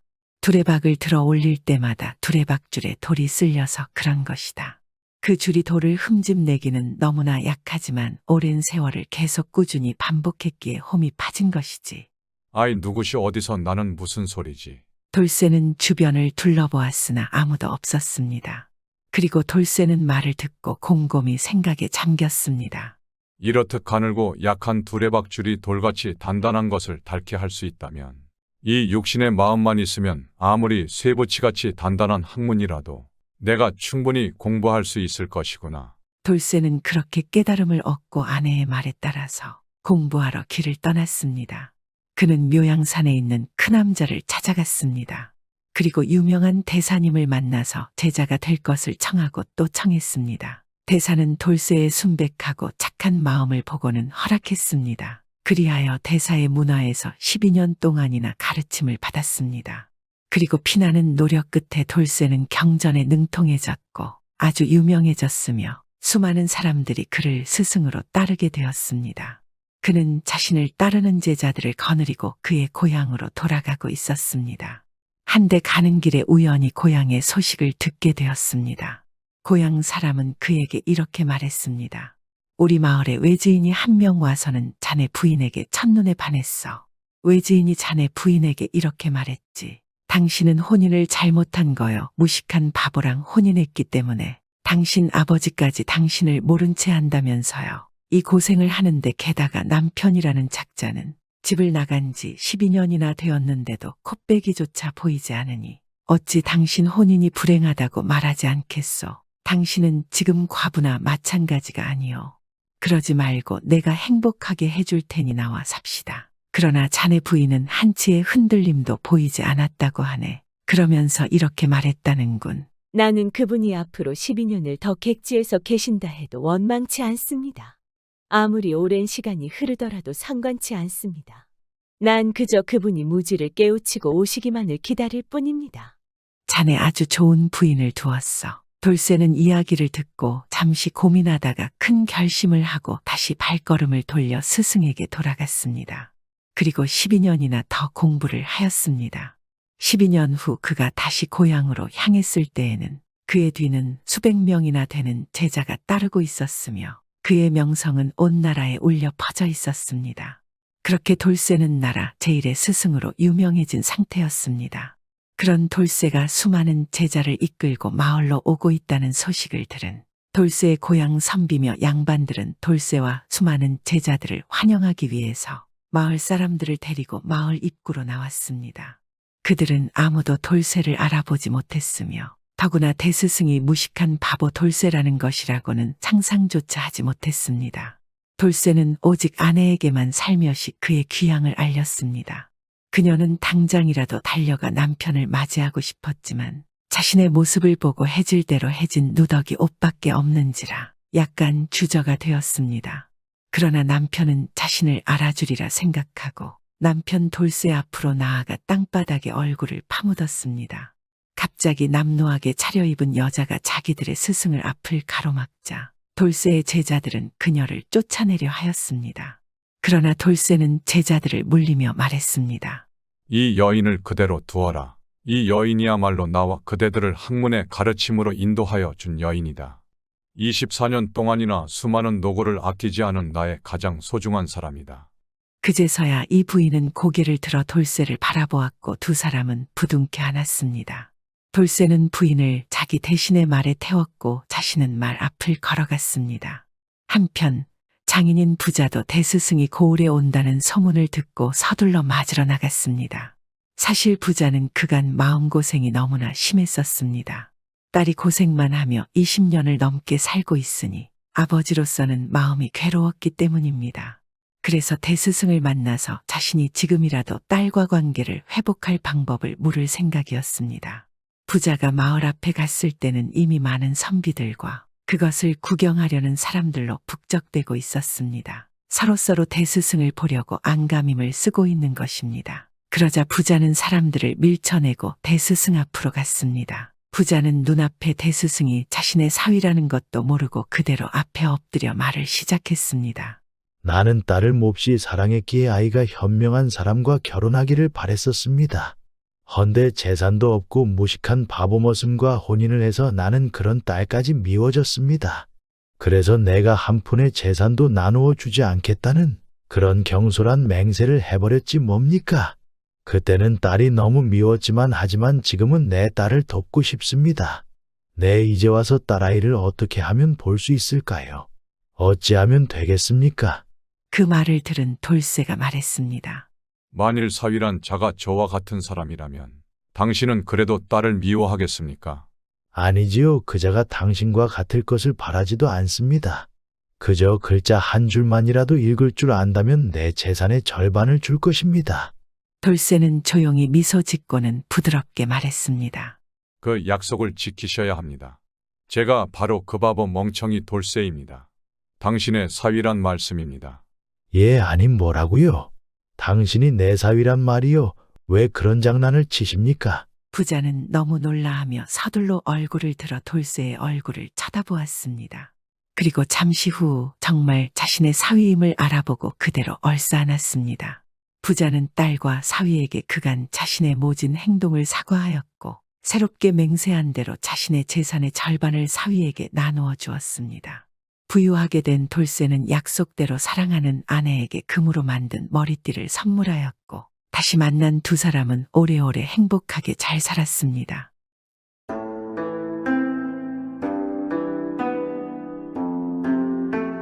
옛날 옛적 한 시골에서 한 과부가 슬아의 아들 하나를 데리고 살고 있었습니다. 어려서 아버지를 잃은 아들 칠복이는 산에 가서 나무도 하고 들에 나가 밭일도 하였습니다. 그런데 이 마을에는 사납기가 산중호랑이 같은 김대감이 살고 있었습니다. 가난한 집에 태어난 칠복이는 아버지가 살아생전에 김대감네 집에 빚을 태산같이 짊어진 탓으로 빚 대신 김대감네 집에서 머슴살이를 하게 되었습니다. 어린 나이지만 여름이면 밭에 나가 구슬 같은 땀을 흘리며 밭일을 하였고 차디찬 겨울에는 휘몰아치는 눈보라를 헤치며 산에 가서 나무를 해왔습니다. 그런데 가랑이 찢어지는 가난한 집에서 자란 그에게는 남다른 재간이 있었습니다. 그것은 활만 메고 나가면 나는 꿩도 잡아오고 깃을 치는 새도 별로 상하는 데 없이 산채로 잡아왔습니다. 상하지 않게 잡은 새는 그저 들고 들어왔고 다리나 날개를 다친 새는 산에서 이름 모를 약을 발라가지고 들어왔습니다. 그러니 세상의 고운 산새들은 그가 재간 있게 만들어 놓은 새장에 갇히게 되었습니다. 김대감은 차차 거기에 취미를 붙이고 칠복이에게 다른 일은 시키지 않고 고운 새만 잡아들이게 하였습니다. 김대감네 집에는 귀여운 외동딸 꽃분이가 있었는데 아버지가 칠복이를 시켜 고운 새만 잡아다 새장 속에 넣어 기르는 걸 낙으로 삼으니 꽃분이도 보는 것이 그것이라 날마다 새와 동무하며 살았습니다. 처음에는 고운 새들이 날개를 펴고 파득거리는 모양도 보고 고운 소리내어 오는 소리를 들으며 새들에게 정을 붙이더니 차차 그 고운 새들을 잡아가지고 다니는 칠복이를 좋아했습니다. 칠복이가 고운 새를 잡아들고 들어오면 아버지보다 먼저 달려나가서는 그 새를 받아 새장에 넣고 좋아서 칠복이의 손을 잡고 퐁퐁 뛰었습니다. 칠복이와 꽃분이는 머슴이니 양반가의 딸이니 하는 것을 모르고 서로 좋아서 야단이었습니다. 어느 날 김대감네 집에 손님이 와서 김대감은 그 손님과 이야기를 나누게 되었습니다. 그런데 그 틈에 칠복이를 쫓아나간 꽃분이는 종일 칠복이를 따라다니다가 어둑어둑해서야 집에 돌아왔습니다. 꽃분이는 고운 새를 잡아 쥐고 웃는 낯으로 집에 들어섰지만 김대감은 성이 머리끝까지 치밀어 올랐습니다. 그날로 김대감은 칠복이를 내쫓았습니다. 그 후부터 가난한 집 칠복이는 나무도 해 팔고 남의 허들의 일도 하면서 어머니 모시고 살았습니다. 그러는 사이에 유수와 같은 세월은 흐르고 흘러서 어느덧 3년이라는 세월이 흘렀습니다. 화창한 어느 봄날이었습니다. 앞산에서는 봄빛이 무르녹고 뒷산은 푸르청청하며 꽃들은 아름다움과 그윽한 향기를 자랑하였습니다. 칠복이가 일밭에 갔다가 나무 한 짐 지고 성큼성큼 걸어오는데 앞을 보니 굽이굽이 흐르는 맑은 물이 있었습니다. 칠복이는 나무찜을 내려놓고 맑은 물에 세수하며 앞을 내다보았습니다. 그런데 그 앞에 다른 아닌 김대감네 외동딸 꽃분이가 있지 않겠습니까? 초생달 같은 고운 눈썹 아래 샛별 같은 눈이 빛을 뿌리는데 천상에서 내려온 선녀처럼 이뻤습니다. 그런데 꽃분이는 다른 데로 가지 않고 칠복이의 앞으로 점점 다가왔습니다. 웃는 듯 반기는 듯 칠복이를 바라보는 그 자태는 꽃본나비요 물찬 제비와도 같았습니다. 칠복이는 꽃분이를 보자 예전 그와 소꿉동무되어 고운 새 잡아가지고 놀던 생각이 나서 저도 모르게 웃으며 입을 열었습니다. 넌 꽃분이가 아니냐? 정말 반갑다. 여기는 무슨 일로 오게 된 거니? 그래, 나 꽃분이야. 너 칠복이 맞지? 그런데 너 어찌하여 우리 집에 놀러 오지 않니? 난 그 고운 새만 보면 너 생각나서 못 견디겠는데 너는 내 생각한 적 없었니? 어찌 내 생각을 안 할 수가 있겠니? 하지만 너도 알다시피 너의 아버지가 무서워 갈 수가 없었어. 그럼 우리 아버지 어디 나가시면 와. 이렇게라도 보면 되지 뭐. 이날 냇가에서 꽃분이를 보고 집에 돌아온 후부터 칠복이의 가슴 속에는 사랑의 싹이 움트기 시작하였습니다. 긴긴 밤에 꽃분이가 눈에 삼삼하여 잠 못 이루고 어쩌면 꽃분이가 찾아오는 것만 같아서 손에 일이 잡히지 않았습니다. 하지만 쌀독에 거미줄이 치는 가난한 집 칠복이에게는 꽃분이와 만난다는 것은 꿈만 같은 일이었습니다. 그리운 그 생각은 타오르는 불같이 가슴속에 솟구치는데 가장이 호랑이 같이 무서운 김대감이 눈앞에 아른거려 얼씬조차 하기 어려웠고 밤에 몰래 담장이라도 뛰어넘자니 담장은 높고 높아서 오를 수도 없었습니다. 칠복이는 긴긴 밤마다 잠 못 이루다 마침내 자기 생각을 어머니 앞에 말하기 시작하였습니다. 어머니께 드릴 말씀이 있습니다. 저는 꽃분이한테 장가들렵니다. 아닌 밤중에 홍두깨 내밀듯 아들이 불시에 꿈에도 생각지 못한 말을 꺼내니 어머니는 깜짝 놀라 얼굴까지 새파랗게 질렸습니다. 너 이 자식아, 너 정신 나간 거 아니지? 어쩜 그런 생각을 할 수가 있어? 어머니, 이 자식은 어머니를 속이지 않고 제 속에 있는 말을 말씀드렸을 뿐입니다. 그래, 우리같이 천한 사람이 어찌 그런 대감집 딸과 혼사를 맺는다고 그런 생각까지 감히 하느냐? 대감은 대인이고 우린즉 소인인데 내가 하늘이 정한 그런 법도 모르고 그런 말도 안 되는 생각을 하느냐? 아예 오르지 못할 나무는 쳐다도 보지 말 거라. 어머니는 머리를 흔들며 아들의 생각을 막 밀어버리려 했지만 칠복이는 자기 생각을 굽히지 않았습니다. 어머니 그런 말씀 마세요. 꽃분이는 대감집 딸이오나 저를 좋아하니 한번 가서 말이나 한번 해주세요. 되고 안 되는 건 청혼이나 해봐야 나중에 후회 없지 않겠습니까? 칠복이는 어머니 보고 가라고 졸랐지만 어머니는 아들이 정신 나간 소리를 한다면서 더는 칠복이의 말을 들어주지 않았습니다. 그러니 칠복이는 땅이 꺼지게 한숨만 풀풀 쉬더니 며칠 지나지 않아 몸져 누워 식음을 전폐하고 말았습니다. 어머니는 슬하에 하나밖에 없는 아들이 식음을 전폐하고 누우니 아들의 곁을 한시도 떠나지 않고 계속 아들을 바라보았습니다. 그래도 칠복이는 밥 한술 뜨지 않고 어머니 보고 자기 소원만 풀어달라고 졸랐습니다. 하지만 어머니는 그런 엄두를 내지 못하였습니다. 며칠이 지나니 칠복이는 유언을 남기듯 어머니의 손을 잡고 더듬거리며 말하였습니다. 어머니, 제 소원 풀어주세요. 어머니가 갔다가 성사하지 못하고 돌아오신데도 아들은 더 이상 원망하지 않겠습니다. 어머니, 아들의 마지막 소원이니 한 번만 들어주시면 안 되겠습니까? 어머니는 기둥같이 믿어오던 남편을 황천에 보내고 난 후로는 그 아들을 보고 이날 이때까지 살아왔는데 이제 아들의 그 소원을 풀어주지 않는다면 슬하에 하나밖에 없는 아들을 살려낼 것 같지 않았습니다. 그래서 어머니는 생사를 내걸었습니다. 그러니 담도 커졌습니다. 가세가 비난하다고 아들 가진 사람이 딸 가진 집에 혼산말까지 가지 못하고 아들이 생사 다투는데 앉아서 아들 죽이고 제살아서는 무엇하려니 생각하니 어디서 나온 힘인지 어머니는 자리를 벌떡 차고 일어났습니다. 어머니는 그 길로 곧바로 김대감네 집으로 찾아갔습니다. 도끼 어린 눈으로 대감네 문전에 들어서는 칠복이의 어머니를 바라보던 김대감은 무슨 영문인지 몰라 물었습니다. 무슨 일로 거지 행세를 해가지고 우리 문전에 마음대로 드나드시는 건가? 네, 대감님한테 찾아 올릴 말씀이 있어 왔습니다. 그래, 무슨 할 말이 있는고? 할 말이 있으면 어서 하게. 네, 올릴 말씀이 다름이 아니라 저의 집아들 칠복이 아시죠? 그 녀석이 꽃분아씨 때문에 식음을 전폐하고 있습니다. 귀한 자식을 살릴까 하여 혼산말을 전하려고 왔습니다.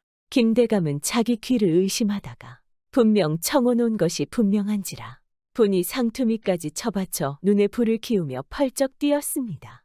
이 법도 모르는 거지냐나.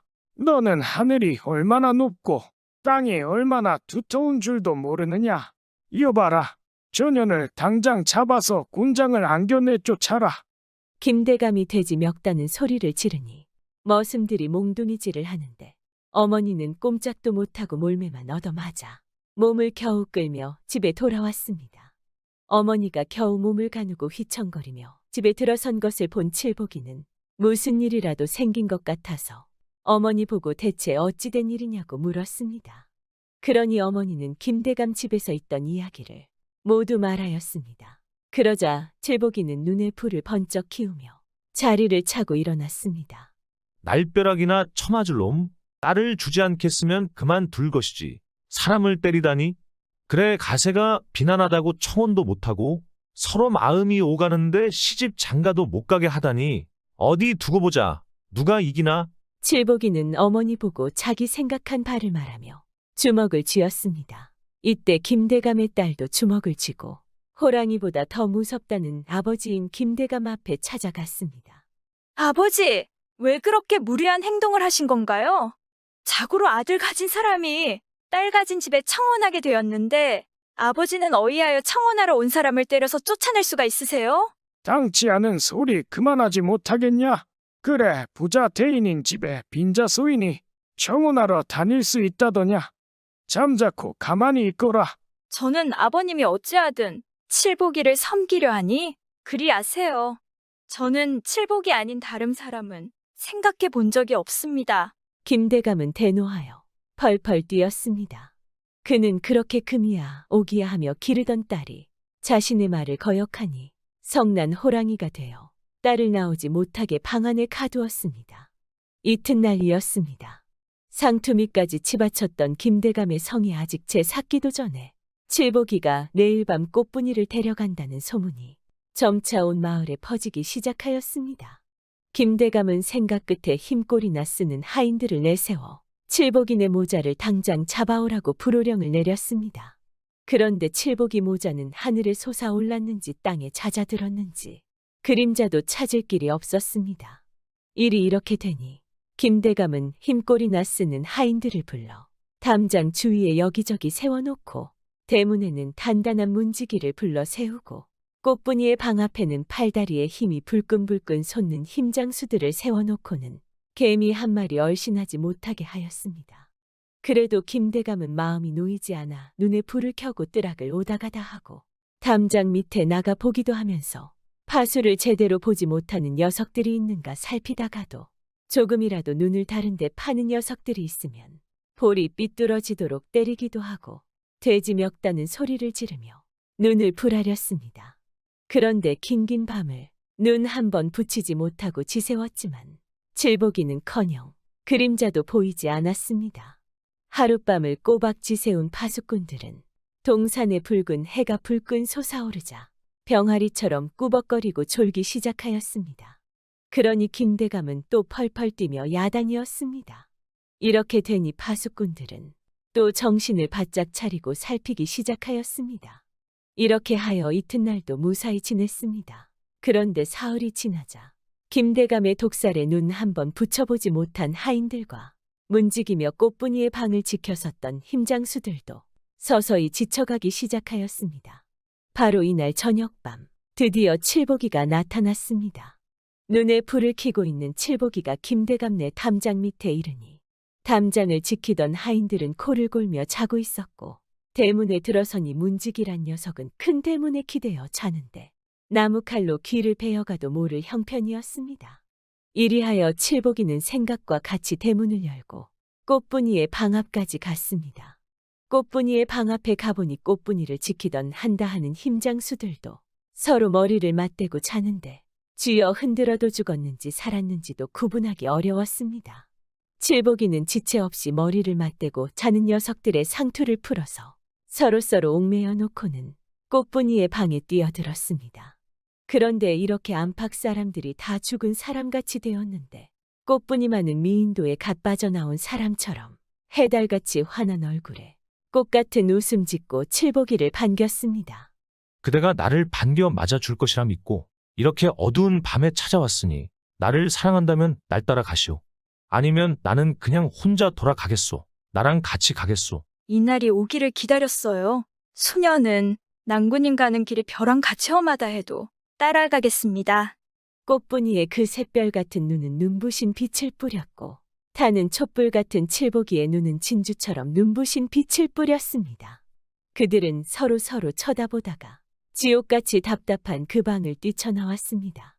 날이 밝자 꽃분이의 방을 지키던 한 녀석이 겁이 덜컥 나서 머리를 버쩍 드니 누군가 상투를 쥐어 당겼습니다. 어느 녀석이 남의 상투를 당겨 이 바람에 눈을 뜬 녀석들은 서로 남의 상투를 잡아채며 옥신각신하다 방 안을 살펴보니 꽃분이가 없었습니다.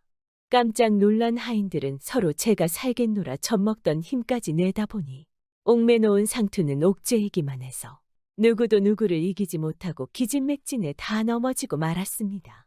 김대감은 점심때가 다 되어서야 잠에서 깨어났습니다. 또 하룻밤 무사히 잤다고 천천히 일어나 꽃분이의 방부터 살피었습니다. 그런데 힘장수들이 상투를 서로 얽매고 쓰러져 있었습니다. 김대감은 그만 정신 나간 사람이 되어 꽃분이를 부르다 그의 대답도 듣지 못한 채 그 자리에서 정신을 잃고 쓰러졌습니다. 어느덧 이 소식이 멀리 떠났던 칠복이의 귀에까지 들어가게 되었습니다. 칠복이는 그동안 자신과 어머니께 한 행동을 생각하면 김대감이 무척 괘씸하고 보기조차도 싫었습니다. 하지만 아버지를 걱정하는 꽃분이를 보고는 다시 김대감네 집으로 돌아와 정성껏 김대감을 간호하였습니다. 그 후 점점 상태가 호전된 김대감은 칠복이와 어머니께 진심 어린 사죄를 하며 칠복이에게 모든 재산을 물려주었습니다. 이렇게 하여 칠복이와 꽃분이는 하루하루 어려운 사람을 도와가며 행복하게 살았습니다.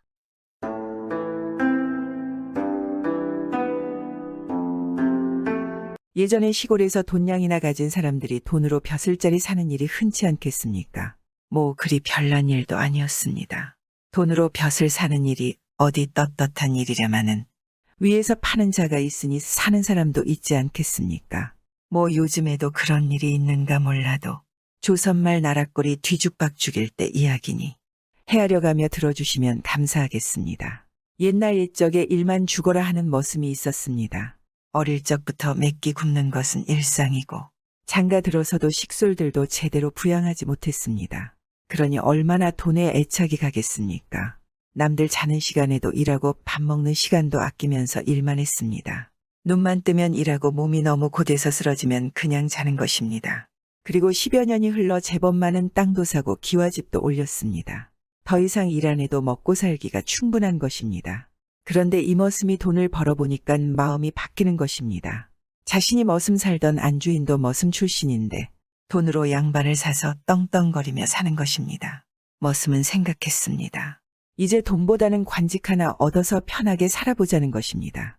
소문에 의하면 정승의 늙은 어머니가 아들을 등에 업고 매관매직한다는 풍문이 도는 것입니다. 돈만 있으면 벼슬을 얻을 수 있다는 이야기 아니겠습니까? 이 머슴이 벼슬 한 자리 얻어보겠다고 땅 섬직이나 팔아서 돈을 한 바리 싣고 서울에 갔습니다.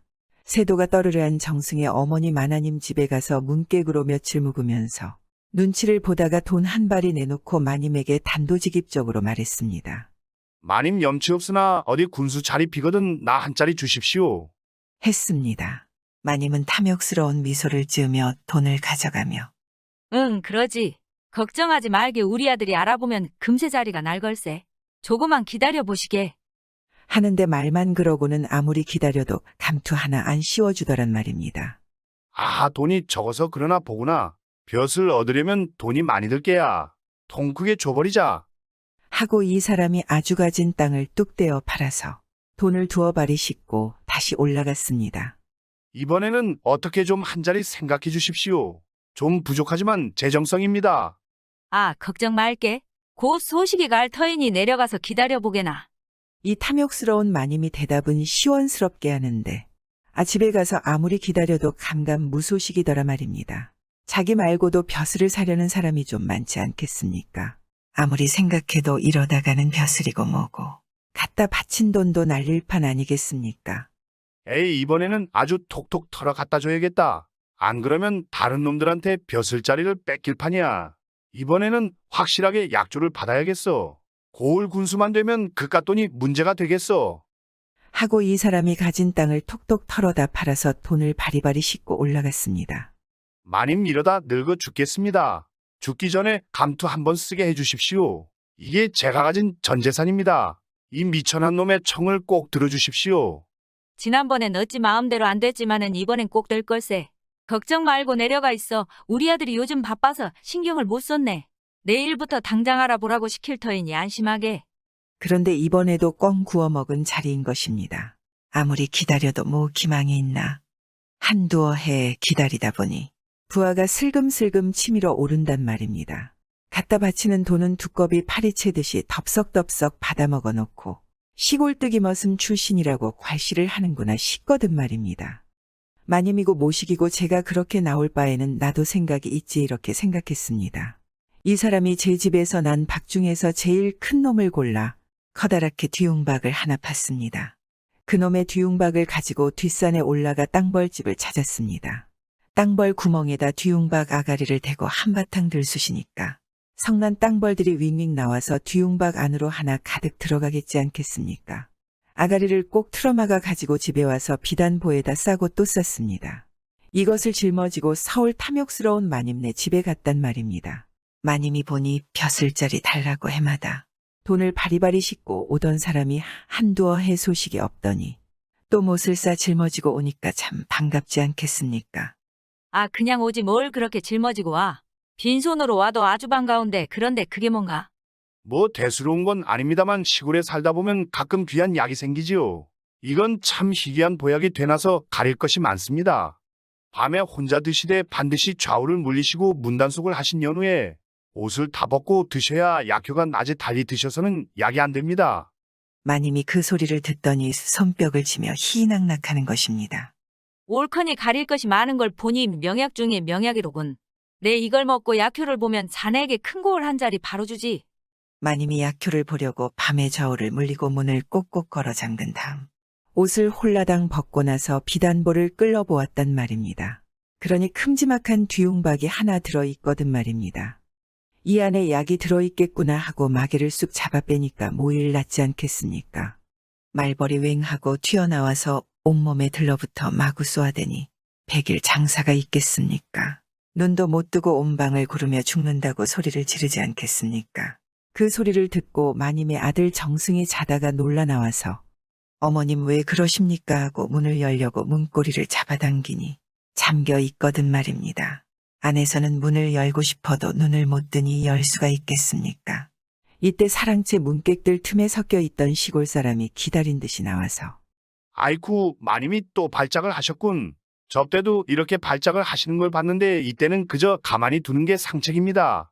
공연히 외인이 범접을 하면 병세가 더 심해지니 어서 물러들 가시는 게 좋겠소. 하고 사람들을 내쫓고 나서 혼자서 문을 지키다가 새벽녘에 가만히 문을 따고 땅벌을 내보냈습니다. 아침이 되어 정승이 방에 들어가 보니 참가관도 이런 가관이 없는 것입니다. 마님이 온 몸뚱이가 퉁퉁 붓고 배가 된장동만 하게 되어서 누웠는데 얼굴도 팅팅 부어올라 눈도 못 뜨고 말도 못하는 것입니다. 그런데 시골 사람이 들어오니까 자꾸 그 사람을 손가락으로 가리키면서 낑낑거린단 말입니다. 그게 저놈이 날 이 지경으로 만들었다는 뜻이지만 말을 못하니 알아들을 수가 있겠습니까?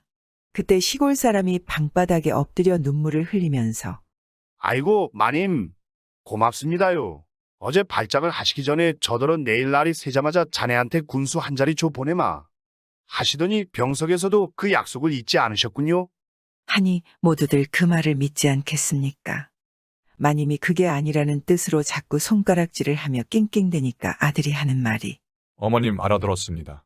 저 사람에게 당장 군수 한 자리 줘보낼 터이니 그만 고정하십시오. 하고는 그 자리에서 문서를 만들어주는 것입니다.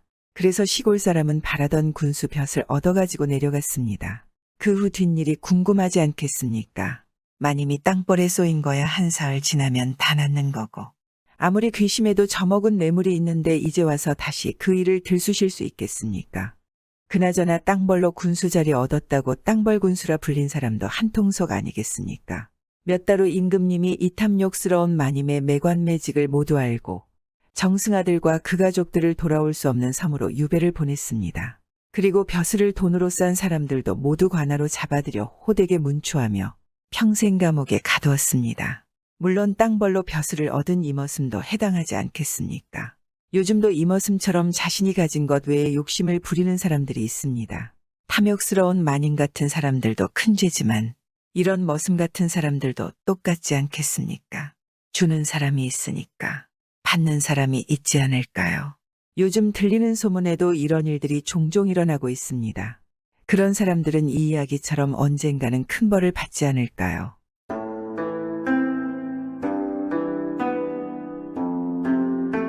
옛날 옛적에 이무기 한 마리가 산속 깊은 곳에 살고 있었습니다.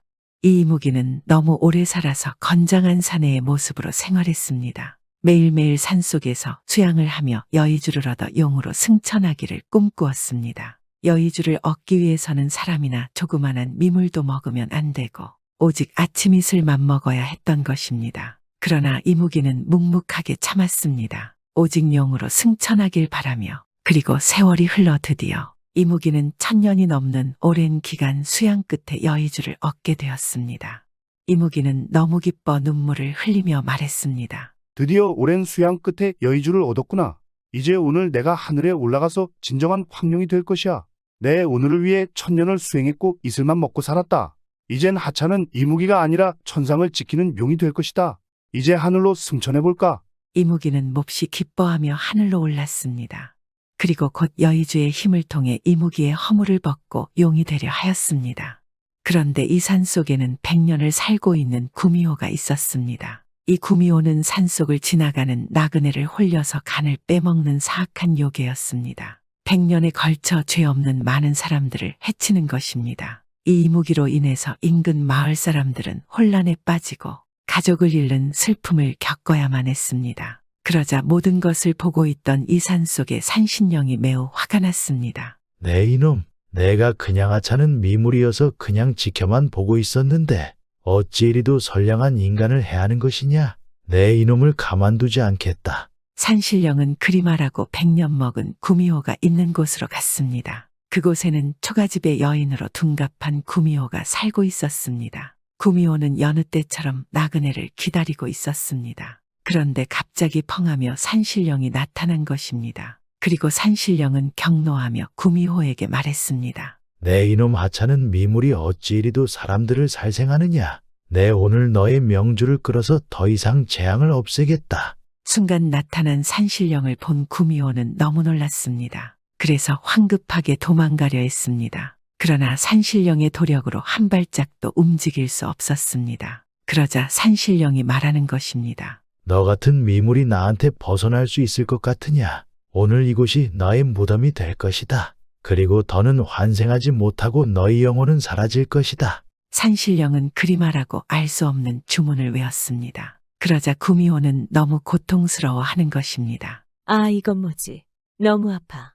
내 육신이 모두 불타는 것 같아. 살려주세요.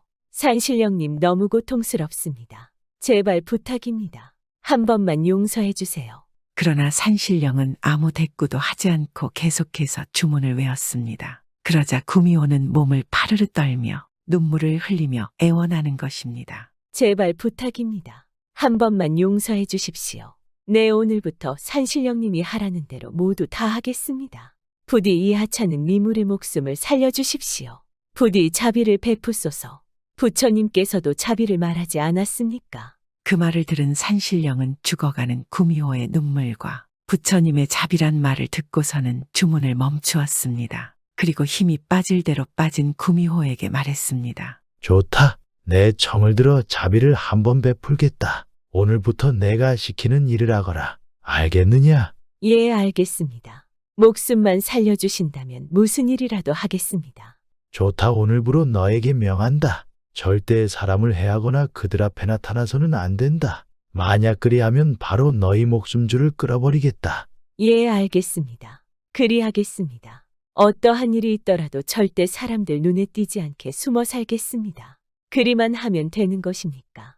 그러자 산신령은 집 앞에 놓여있는 절구통을 바라보며 말하는 것입니다. 이놈아, 네가 그간 해온 악행이 있는데 그리 간단하게 용서가 될 것 같으냐? 너 때문에 억울하게 죽은 불쌍한 사람들이 성불할 수 있도록 매일 기도를 해야 한다. 저기 보이는 절구통을 매일 산속에 있는 강으로 가져가서 강물로 조심히 닦아라. 그리고 죽어간 사람들을 위해 사죄의 기도를 하거라. 그래서 저절고통이 닳고 닳아서 먼지가 될 때까지 해야 할 것이다. 만약 하루라도 그리하지 않으면 아까 느꼈던 고통을 계속 겪을 것이다. 그러자 구미호는 당황했습니다. 저 무거운 절구통을 매일 산속으로 짊어지고 올라가 그것도 먼지가 될 때까지 닦아야 하니까 앞이 컴컴한 것입니다. 그러나 지금 당장 죽는 것보다는 낫다고 생각했습니다. 네, 알겠습니다. 제가 오늘부터 매일매일 저 절구를 물로 닦겠습니다.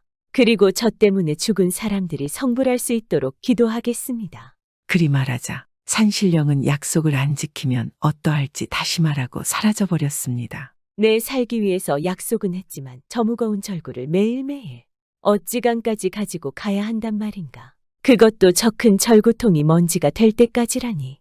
그래도 일단 살아야지.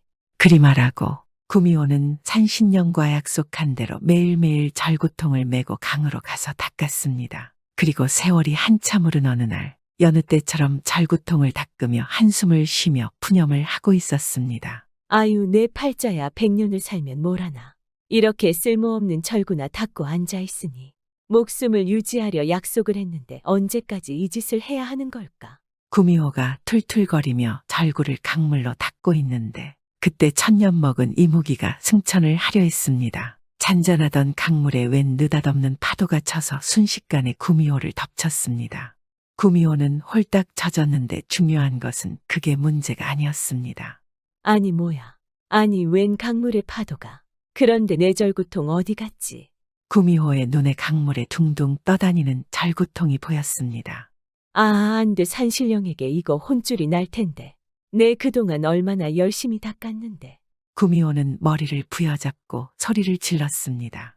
그리고 그때 이 구미호의 눈에 하늘로 승천하고 있는 이무기가 보였습니다. 구미호는 이 모든 것이 이무기가 하늘로 솟구치다 생겨난 일이라는 것을 알게 되었습니다. 너무 화가 난 구미호는 하늘에 대고 외쳤습니다. 얘라이 노란 구렁이 주제에 무슨 용이 되겠다고 이 난리냐. 그냥 확 벼락이나 맞아라. 구미호는 끊임없이 하늘로 오르고 있는 이무기를 향해 온갖 조롱을 퍼부었습니다. 얘라이 너 같은 구렁이는 용이 아니라 지렁이가 돼야 해. 그러면 내가 한 입에 삼켜버릴 텐데. 구미호의 조롱에 화가 난 이무기는 하늘로 올라가려다가 멈춰섰습니다. 뭐 여우가 감히 용이 될 이 몸에게 뭐라고 지렁이라고 이놈 봐라. 이건 도저히 참을 수 없다.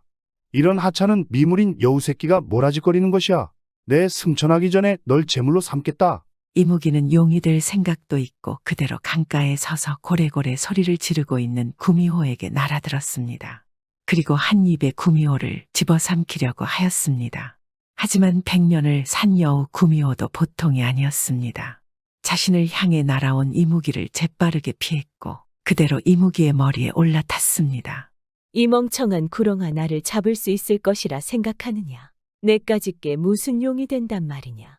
어서 내 절구통을 찾아내라. 이무기는 너무나 화가 났습니다. 그래서 자신의 머리에 올라탄 구미호를 잡으려고 몹시 용을 썼습니다. 이미 이무기의 머릿속에는 용이 되는 것은 둘째치고 오직 이 구미호를 잡아서 혼주를 내줘야겠다는 생각뿐이었습니다.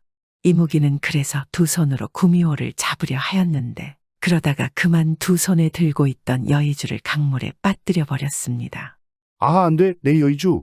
난영으로 승천해야 하는데 천년을 오늘만 기다렸는데 어디로 떨어진 것이지?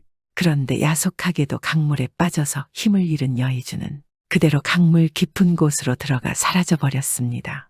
이 때문에 승천하지 못하게 된 이무기의 분노는 더더욱 커졌습니다. 내 이놈 여우야, 어찌 나를 방해하느냐? 내가 너에게 무슨 잘못한 것이 있느냐? 어찌 내 천년의 꿈을 허물어버리는 것이야? 뭐 누가 누구를 방해해. 네가 먼저 내 절구통을 없애버렸잖아. 이 나쁜 놈의 구렁이 자식. 뭐라고 그까지 절구통 때문에 내 승천을 막았다는 것이냐? 뭐 그까지 절구통. 내가 절구통이 잘못되면 어찌 되는지 알기나 아는 것이냐. 너도 산신령에게 고통을 당해봐야 내 심정을 알 것이다. 그렇게 이무기와 구미호는 서로 으르렁거리며 싸움을 벌였습니다. 밤이 새도록 둘은 피가 터지도록 싸워댔고 싸움의 끝에 구미호가 져서 힘을 잃고 도망을 쳐버렸습니다.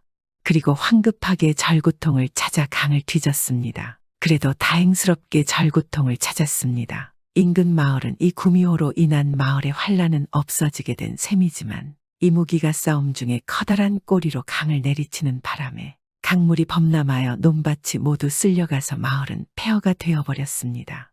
뿐만 아니라 승천을 하지 못하게 된 이무기는 밤낮 없이 슬픔에 빠져서 눈물을 흘렸습니다.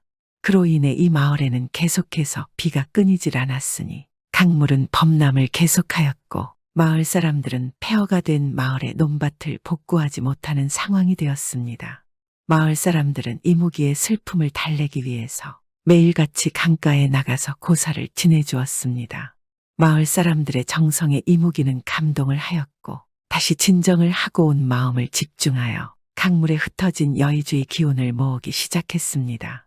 다행히 강물에는 아직 이 여의주가 남아 있었고 이무기는 곧 다시 잃어버린 여의주를 되찾을 수 있었습니다. 마을 사람들의 정성 덕분에 여의주를 찾게 된 이무기는 다시 승천하면서 번개와 비바람으로 조화를 부려 강이 다시는 범람하지 않도록 강에다 강둑을 만들어 주었습니다. 그 이후부터 이무기가 황룡이 되어서 승천한 곳이라 하여 이 강을 용천강이라고 불렀으며 이 마을의 이름은 용천리가 되었습니다. 또 용이 승천하다가 구미호 때문에 다시 돌아온 곳을 도련골 혹은 회룡마을이라고 부르고 있습니다.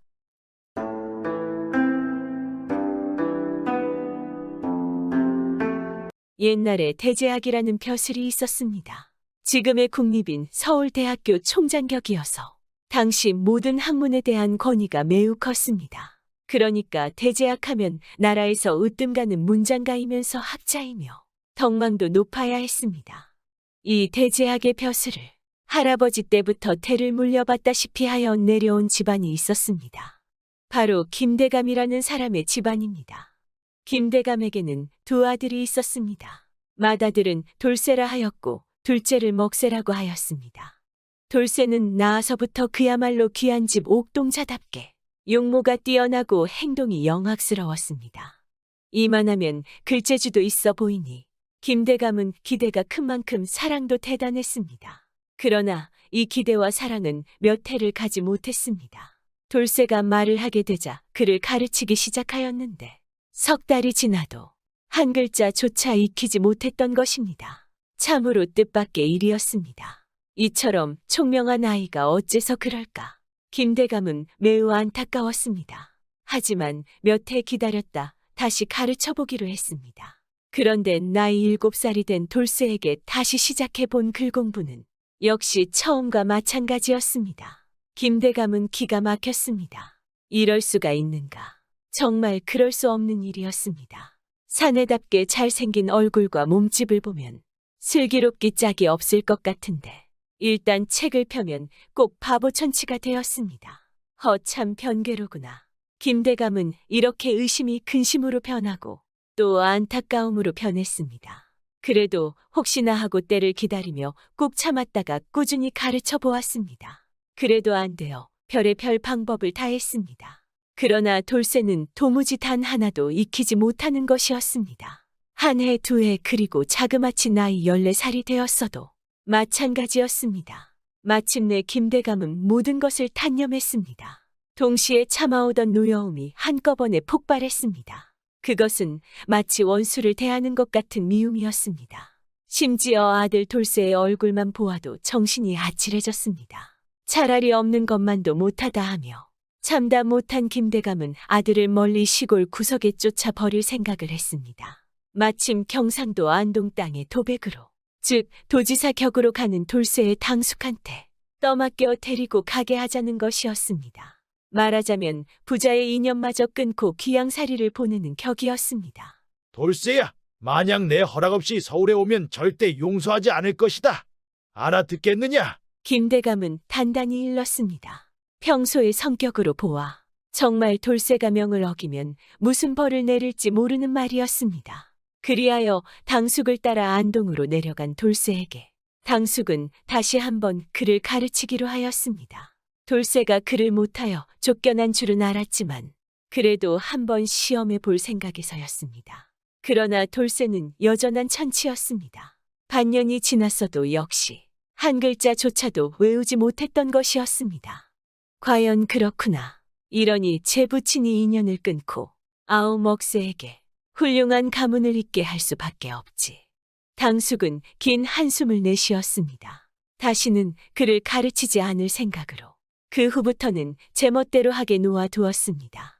그러니 돌쇠는 당숙의 집에서 마음 편히 놀고 먹고 하게 된 것이었습니다. 그 후 당숙은 신기한 일을 발견하였습니다. 돌쇠와 사귀게 된 수많은 고장 선비들이 한결같이 돌쇠를 위하고 기꺼이 대하는 일이었습니다.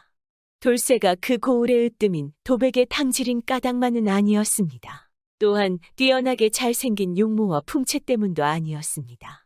당숙이 그 신통한 까닭을 알게 된 것은 얼마 후의 일이었습니다. 안동 땅에서 돌쇠가 그의 천치인 줄 아는 사람은 하나도 없었습니다. 물론 당숙이 그런 부끄러운 말을 절대 집 밖에 내보내지 않았기 때문입니다. 그런데 돌쇠에게는 하나 놀라운 재주가 있었습니다. 네 집이거나 사랑방에서 어울려 놀 때 그라는 선비들은 을의 학문에 관한 이야기로 꽃을 피우기 마련이었습니다. 이럴 경우 어떤 어려운 학문 내용이라도 그것을 구수한 이야기로 주고받게 되지 말입니다. 그러면 돌쇠는 그 숱한 말을 하나도 빼놓지 않고 기억하는 것이었습니다. 그뿐인가? 돌쇠는 여기에다 자기의 의견도 올바르게 표현하여 다른 선비들의 감탄을 받았습니다. 참으로 놀라운 기억력이며 색다른 재주였습니다. 그러나 처음에는 당숙도 돌쇠의 이런 점을 그저 놀기 좋아하는 젊은 애의 입버릇이지 하늘 천 따지도 모르는 주제가 뭐 그리 대단하랴 하고 대수롭지 않게 여겼습니다. 물론 남들 조롱을 받는 것보다는 나으니 참 다행이다 하며 혼자 마음을 놓은 것이 사실이었습니다. 이리하여 돌쇠는 아무 탈 없이 지냈고 당숙도 별 생각 없이 다 큰 돌쇠에게 아내를 얻어 주었습니다. 아내는 서방님을 일찍 여의고 홀로 사는 과부였지만 안동 땅에서도 문벌 좋고 부유하기로 이름난 이씨 집안이었습니다. 아내를 얻은 돌쇠는 얼마 후 당숙 집에서 나와 살림을 따로 꾸미게 되었습니다. 새 살림을 차린 후 돌쇠는 석 달 동안 방 안에 처박혀 있었습니다.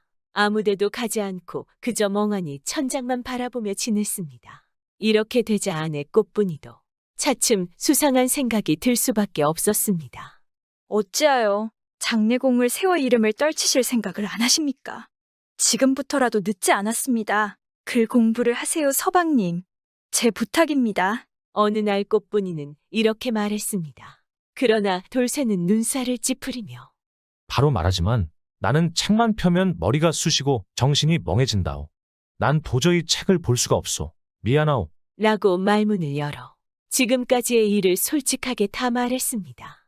꽃분이는 속으로 깜짝 놀랐습니다. 그러나 겉으로는 조금도 그런 기색을 보이지 않았습니다. 그리고 태연하게 그런 줄 몰랐는데 이제 알았어요. 하고 싹싹하게 물러갔습니다. 앞으로 어떻게 하자는 것인지 알 수 없지만 돌쇠에게는 다시는 그를 권하지 않겠노라라는 뜻으로 들렸을 것입니다. 그런데 알고 보면 꽃분이는 보통 여인이 아니었습니다. 과부가 된 후 혼자 힘으로 글 공부를 남자 못지않게 했습니다. 부모들마저 전혀 눈치채지 못했지만 꽃분이의 학식은 남자였다면 과거에 합격할 만한 실력이었던 것이었습니다. 그런 꽃분이가 글을 못하는 남편을 보고 그냥 넘길 리가 없지 않겠습니까? 그 후 더군다나 꽃분이로서는 매우 민망한 일이 있었습니다. 그것을 오라버니들이 어떻게 알았는지 하늘 천 따지도 모르는 사람을 매제로 삼다니 참말이지 집안 망신이다 하고 돌쇠를 괄시하게 된 일이었습니다.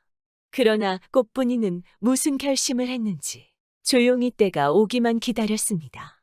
원래 못할 따름이지. 말이나 태도는 다른 누구보다 훌륭하다.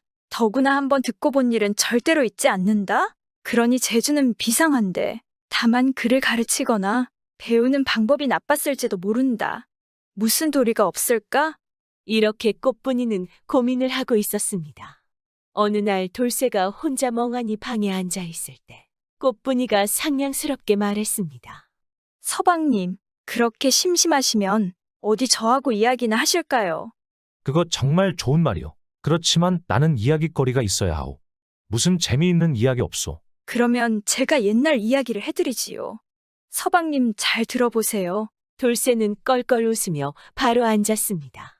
처음 있는 일이기에 호기심도 어지간히 일어났습니다. 꽃분이는 돌쇠에게 역사 이야기를 들려주었습니다. 꽃분이의 이야기는 정말로 재미가 있었습니다. 돌쇠는 마치 사랑방에서 듣던 옛날 이야기처럼 정신을 놓고 귀를 기울였습니다. 신나는 대목이 나오면 저도 모르게 연신 속벽을 치고 흥분하여 탄식도 하였습니다. 언제나 한 줄거리 이야기를 끝내면 꽃분이는 그때마다 이렇게 물었습니다. 서방님 재미있게 들으셨어요? 설마 벌써 다 잊으신 게 아니시죠? 그 말을 들은 돌쇠는 펄쩍 뛰며 말하는 것이었습니다. 있다니, 내 비록 글은 못하지만 한번 들은 것을 잊는 일은 없다오. 그렇다면 내가 지금 당신이 말한 이야기를 한번 해보겠소. 돌쇠는 꽃분이에게 들은 이야기를 그대로 말하기 시작하였습니다. 정말이지 놀라운 기억력이었습니다. 그토록 긴 이야기 줄거리를 처음부터 끝까지 한 구절도 빼놓지 않고 술술 외우는 것이었습니다.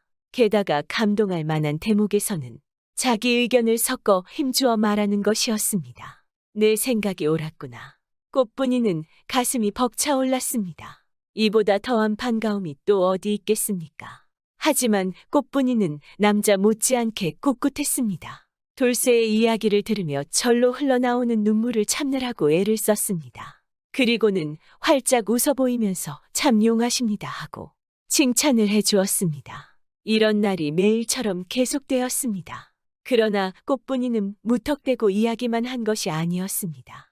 속마음에 꾀하는 바가 있었던 까닭인지 하루에 한 줄거리 이야기를 들려주고는 그때마다 반드시 오늘도 전처럼 외워보셔요 하고 남편의 말에 귀를 기울였습니다. 돌쇠의 기억력은 여전했습니다. 다만 다른 것이 있다면 이야기에 대한 생각과 의견이었습니다. 다시 말하면 돌쇠는 이와 같은 이야기 하나만으로 옛날 역사에 관한 지식이 차츰 더해 갔던 것이었습니다.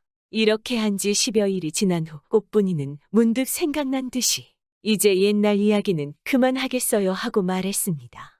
돌쇠는 마치 맛있게 먹던 음식을 빼앗긴 아이처럼 되었지 말입니다. 뭐라고 하면서도 내심으로는 민망했는지 이야기가 끝났으면 할 수 없지. 그런데 대체 어디서 그런 이야깃거리를 배웠어? 하고 매우 신기한 눈치였습니다. 사실은 이것들은 모두 역사책에 있는 일이에요. 그러니까 그래서 얻은 것이지 결코 함부로 제가 꾸며낸 일은 아니랍니다. 누구나 글을 배우게 되면 자연히 알게 되니까요. 꽃분이의 말을 들은 돌쇠는 눈이 휘둥그레졌습니다. 그렇게 재미있는 이야기가 알고 보니 그래서 생긴 것이라니. 생각하면 생각할수록 정말 신기하구나. 고맙소. 이젠 알았소. 말은 간단했지만 그 속에는 천만 가지 생각이 담겨 있었습니다. 그 중에서도 여보 나는 이제부터 글을 열심히 배우겠소 하는 말은 돌쇠의 결심을 그대로 들려주고 있었습니다. 이날부터 돌쇠는 큰 뜻을 앞에 두고 글 공부에 열중했습니다. 우선 꽃분이를 스승으로 삼고 그 학식을 차례로 옮겨 받듯이 공부했습니다. 바보 천치는커녕 원래부터 타고난 재주가 비상한 돌쇠였습니다. 더구나 어질고 유식한 꽃분이의 정성이 여기에 곁들였으니 얼마 안 가서 돌쇠는 집에 쌓인 책을 모조리 읽어버리고 또 훤히 외운 것은 당연한 일이었습니다. 그뿐만 아니었습니다. 돌쇠는 글 짓는 재주도 대단히 훌륭했습니다. 어느덧 10년의 세월이 물처럼 흘러갔습니다. 마침내 돌쇠는 꽃분이의 지식이나 집에 있는 책으로는 더 배울 것이 없을 만큼 학문이 깊은 경지에 이르게 되었습니다. 그런데 그동안 돌쇠의 이런 일을 아는 사람은 하나도 없었습니다. 본인은 물론이거니와 꽃분이도 절대로 입 밖에 내지 않았기 때문이었습니다. 따라서 10여 년 동안 세상 사람들은 돌쇠가 그저 집에 처박혀 지냈으려니 생각하고 누구나 관심을 가지지 않았던 것이었습니다. 그런 어느 날 돌쇠는 우연히 처갓집에 찾아갔습니다. 오래간만인 까닭에 먼저 장인이 반가워해 주었고 형님들 역시 다정히 맞아 주었습니다. 아무리 글천치라 괄시했어도 10년이나 만나지 않았으니 그럴 수밖에 없었습니다. 한동안 이런저런 이야기를 하다가 형님들은 갑자기 돌쇠를 한번 글로 놀려줄 생각을 했습니다. 매제 안방 생활 10년에 무슨 공부를 하셨소? 아니 그것보다 오늘은 무슨 바람에 이렇게 실려왔나 하며 형님들은 한바탕 껄껄대며 돌쇠를 슬슬 놀리기 시작했습니다. 그런데 돌쇠는 뜻밖의 말을 하는 것이었습니다. 형님들이 글짓기를 한다기에 나도 한몫 들을까 하고 왔습니다. 말이 끝나자 모두 입을 딱 벌렸습니다. 돌쇠의 그동안 일을 그들이 알 리가 없었습니다. 그뿐이겠습니까? 누이 동생인 꽃분이의 글 실력도 까맣게 모르는 터였습니다. 그 때문에 돌쇠가 오랜만에 와서 농담을 짓거린다고 생각했습니다. 그러나 차마 놀리지는 못하고 그건 마침 잘 되었소. 자, 매제부터 어디 한 수 지어보시오. 하면서 아무렇게나 글 제목을 내주었습니다. 돌쇠는 서슴치 않고 붓을 들었습니다. 그리고는 별로 생각도 않고 펼친 종이에 글귀를 지어 내려갔습니다. 한 줄 두 줄에서 16줄짜리 긴 시가 종이를 메웠습니다. 아, 얼마나 아름답고 씩씩한 글씨인가. 아니, 그것보다도 얼마나 기이하고 훌륭한 시문인가. 모두들 눈이 종지만해졌습니다. 이 일이 있은 후 또 몇 해가 지났습니다. 돌쇠는 더욱 학문을 닦아 이제는 경상도 일대에서 당할 사람이 없게 되었습니다. 꽃분이는 돌쇠에게 이만하면 서울에 가셔서 과거를 보도록 하십시오 하고 권했습니다. 그러나 돌쇠는 서울이라면 기겁을 할 만큼 무서웠습니다. 그 엄한 아버지가 일평생 내 앞에 나타나지 말아라. 만약 허락 없이 서울에 올라오면 너는 큰 벌을 받을 것이다. 라고 한 말은 결코 한때 홧김에 한 것이 아니었기 때문입니다. 돌쇠는 꽃분이에게 말했습니다. 마침 서울에 큰 과거가 있어서 나도 한번 치러볼 생각은 간절하오. 그러나 만약에 아버지께서 정말로 노여움을 풀지 않으셔서 나를 매질해 죽이면 큰일이오. 나는 관계치 않지만 아버지가 아들을 매로 죽였다는 소문이 나게 할 수는 없는 일이오. 용서를 받을 때까지 여기서 얌전히 기다릴 수밖에 없소이다. 그러나 꽃분이의 생각은 달랐습니다. 그렇더라도 원래 글을 못하여 생긴 일이오니 당신께서 장원으로 급제하시면 자연히 용서를 받게 될 것입니다. 하물며 장차 나라에 큰 공을 쌓으시면 사소한 부자지간의 죄가 문제되겠습니까? 부모님께 알리지 말고 과거를 보셨다가 결과에 따라 일을 정하세요. 도리에는 좀 어긋나지만 이 길밖에 없습니다. 돌쇠는 꽃분이의 의견을 옳다 생각하고 마침내 아버지 몰래 과거를 보기로 결심했습니다. 합격을 하면 용서를 빌겠고 서로 떨어지더라도 한번 떳떳하게 사죄하자는 생각이었습니다. 일부러 초라한 차림으로 돌쇠는 서울로 올라갔습니다. 그리고는 아버지께 들키지 않기 위해 지인 집에 남몰래 숨어 있었습니다. 이튿날 돌쇠는 해 뜨기를 기다렸다가 과거장으로 떠났습니다. 마치 어설픈 시골 선비 같은 옷차림이었습니다. 물론 아무도 돌쇠의 정체를 아는 이가 없었습니다. 심지어 저만큼 앞서가는 아우 억새조차 눈치채지 못했습니다.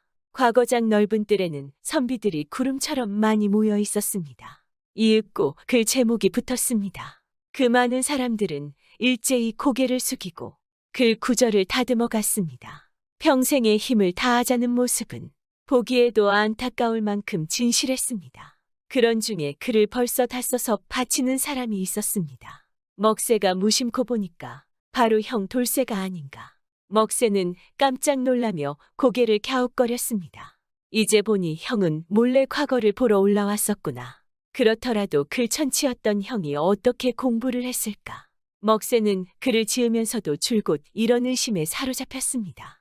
하지만 먹새가 정작 놀라야 할 일은 얼마 후에 일어났습니다. 그날 아침 일찍 과거에 급제한 사람이 발표되는 순간 장원 급제한 사람의 이름이 바로 돌쇠였던 것이었습니다. 아, 형이다. 장원 급제한 사람은 우리 형이다. 먹새는 펄쩍 뛰며 집으로 돌아왔습니다. 큰 대문을 들어서며 보니 마을 사람들이 꽉 차서 떠들썩하게 웃고 수군거리 중이었습니다. 마을 사람들은 입을 모아 같은 말을 하고 아버지인 김대감은 그때마다 싱글싱글 웃으면서 고개를 끄덕이고 있었습니다. 마을 사람들이 축하드립니다. 아드님이 장원으로 급제하셔서 얼마나 기쁘시겠습니까? 하며 칭찬하는데 김대감은 이것을 둘째 아들의 일로 잘못 알고 있었습니다. 이름을 말하지 않고 그저 아드님이라고만 하였기 때문입니다. 이 때문에 먹새가 들어가서 사실을 고하자 김대감은 놀라지 않을 수 없었습니다. 그 순간 바깥 마당에 돌쇠가 와서 땅에 엎드렸습니다. 아버지, 저의 죄를 용서하여 주세요.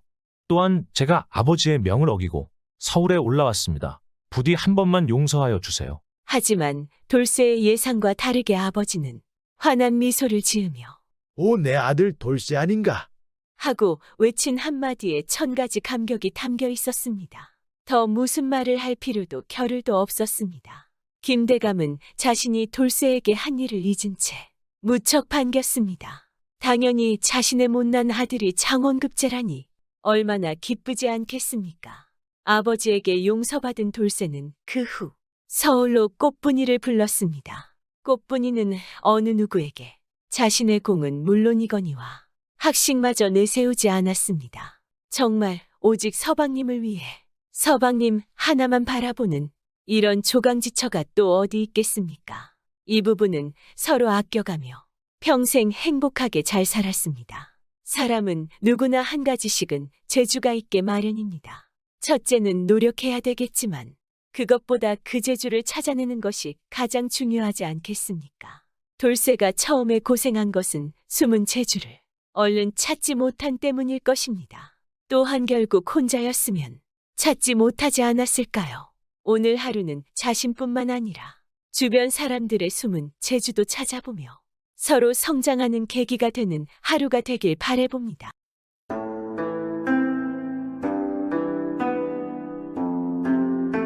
옛날 옛적에 김서방이 살았는데 욕심 많은 사내였습니다.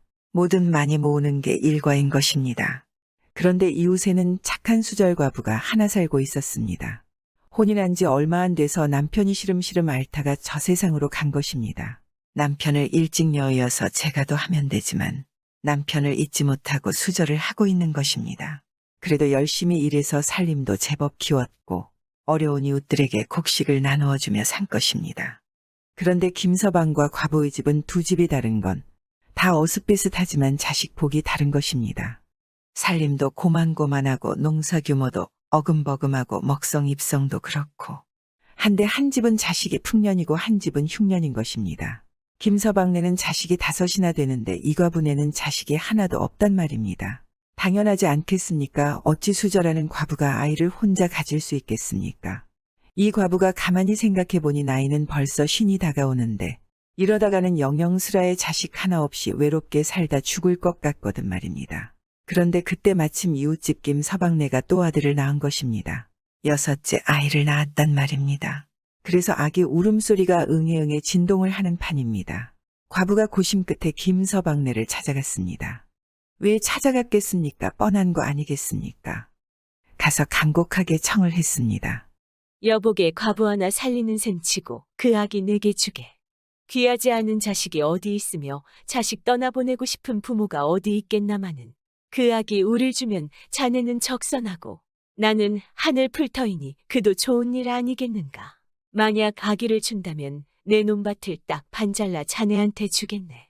제물로 아이를 산다는 게 말이 안 되지만 내 아주 잘 키우겠네. 빌고 또 빌었더니 김서방네가 과부의 논밭이 꽤 많아서 항시 노리고 있었는데 알아서 준다는데 얼마나 좋겠습니까?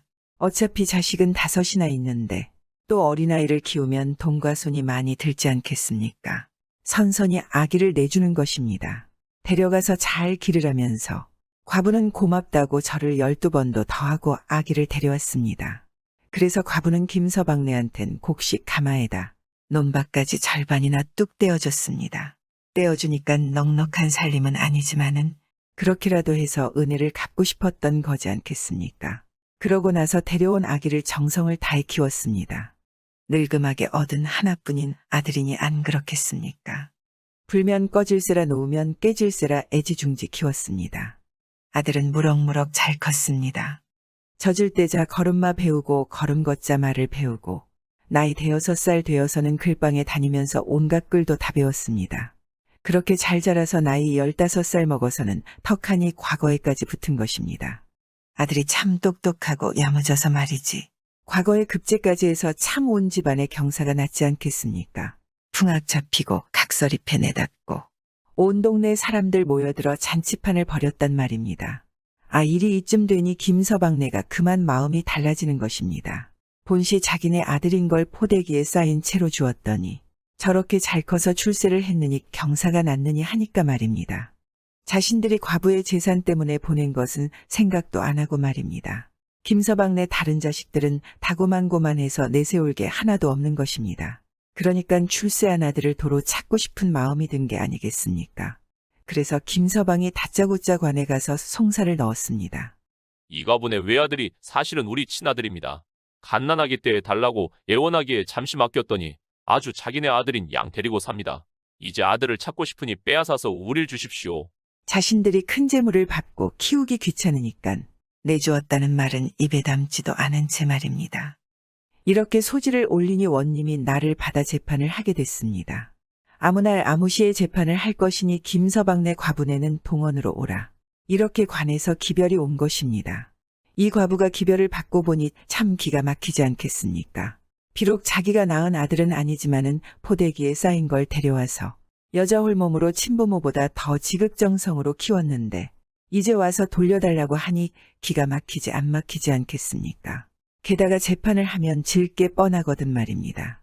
핏줄이 엄연한데 친부모가 먼저지 양부모가 무슨 권리가 있겠습니까?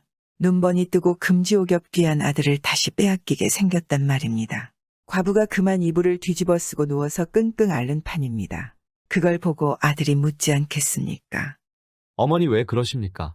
무슨 일 있으세요? 이렇게 자리에 누우신 경우는 없었는데 필시 어머니에게 안 좋은 일이 있는 겁니다. 너는 알 것 없다. 개의치 말고 가서 책이나 읽으렴. 어머니 일이면 곧 제 일이기도 한데 어찌 그리 매정하십니까? 제발 말이라도 해주십시오. 그래서 할 수 없이 아들을 데려온 연유를 말을 해줬습니다. 일이 이만저만해서 너를 아무래도 친부모한테 돌려보내야 할 것 같다고 얘기를 해줬습니다. 그랬더니 아들이 어머니를 위로하며 그 일이라면 아무 걱정 마십시오. 제게 생각이 있습니다. 다 잘 될 것입니다. 하더니 내쳐 아무 말이 없는 것입니다. 1억으로 재판하는 날이 됐습니다. 김서방네하고 이과부가 재판 받으러 관가에 갔습니다. 물론 아들도 따라갔습니다. 이제 원님이 소지를 내놓고 송사를 보는데 기른 부모 은공도 중하다마는 낳은 부모가 핏줄을 나눈 진짜 부모이니 아들을 데려갈 권리가 있지 않겠느냐. 라고 해서 막 그쪽으로 판결이 날 기세인 것입니다. 이때 아들이 원님 앞에 썩 나섰습니다. 사또 드릴 말씀이 있습니다. 제 말을 들어주십시오.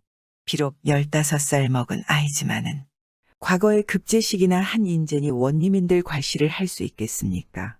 어디 한번 말을 해보라고 하지 않겠습니까? 그랬더니 아들이 이런 얘기를 하는 것입니다. 여기 벼를 심어 키우는 논이 있습니다. 아래 위로 이웃해서 논이 한두 개씩 있는데 하루는 위쪽 논에 선 벼에서 벽시 한 알이 바람이 날려 아래쪽 논에 떨어졌습니다. 그 벽시가 땅에 묻혀 있다가 이듬해 봄에 싹을 틔웠습니다. 아래쪽 논 주인은 그 벼를 잘 키웠지요. 김도 매고 거름도 주고 정성을 다해 잘 키워서 가을에 이삭이 실하게 열렸습니다. 그러면 이 벼는 누구 것입니까? 가만히 들어보니 답이 딱 나오지 않겠습니까?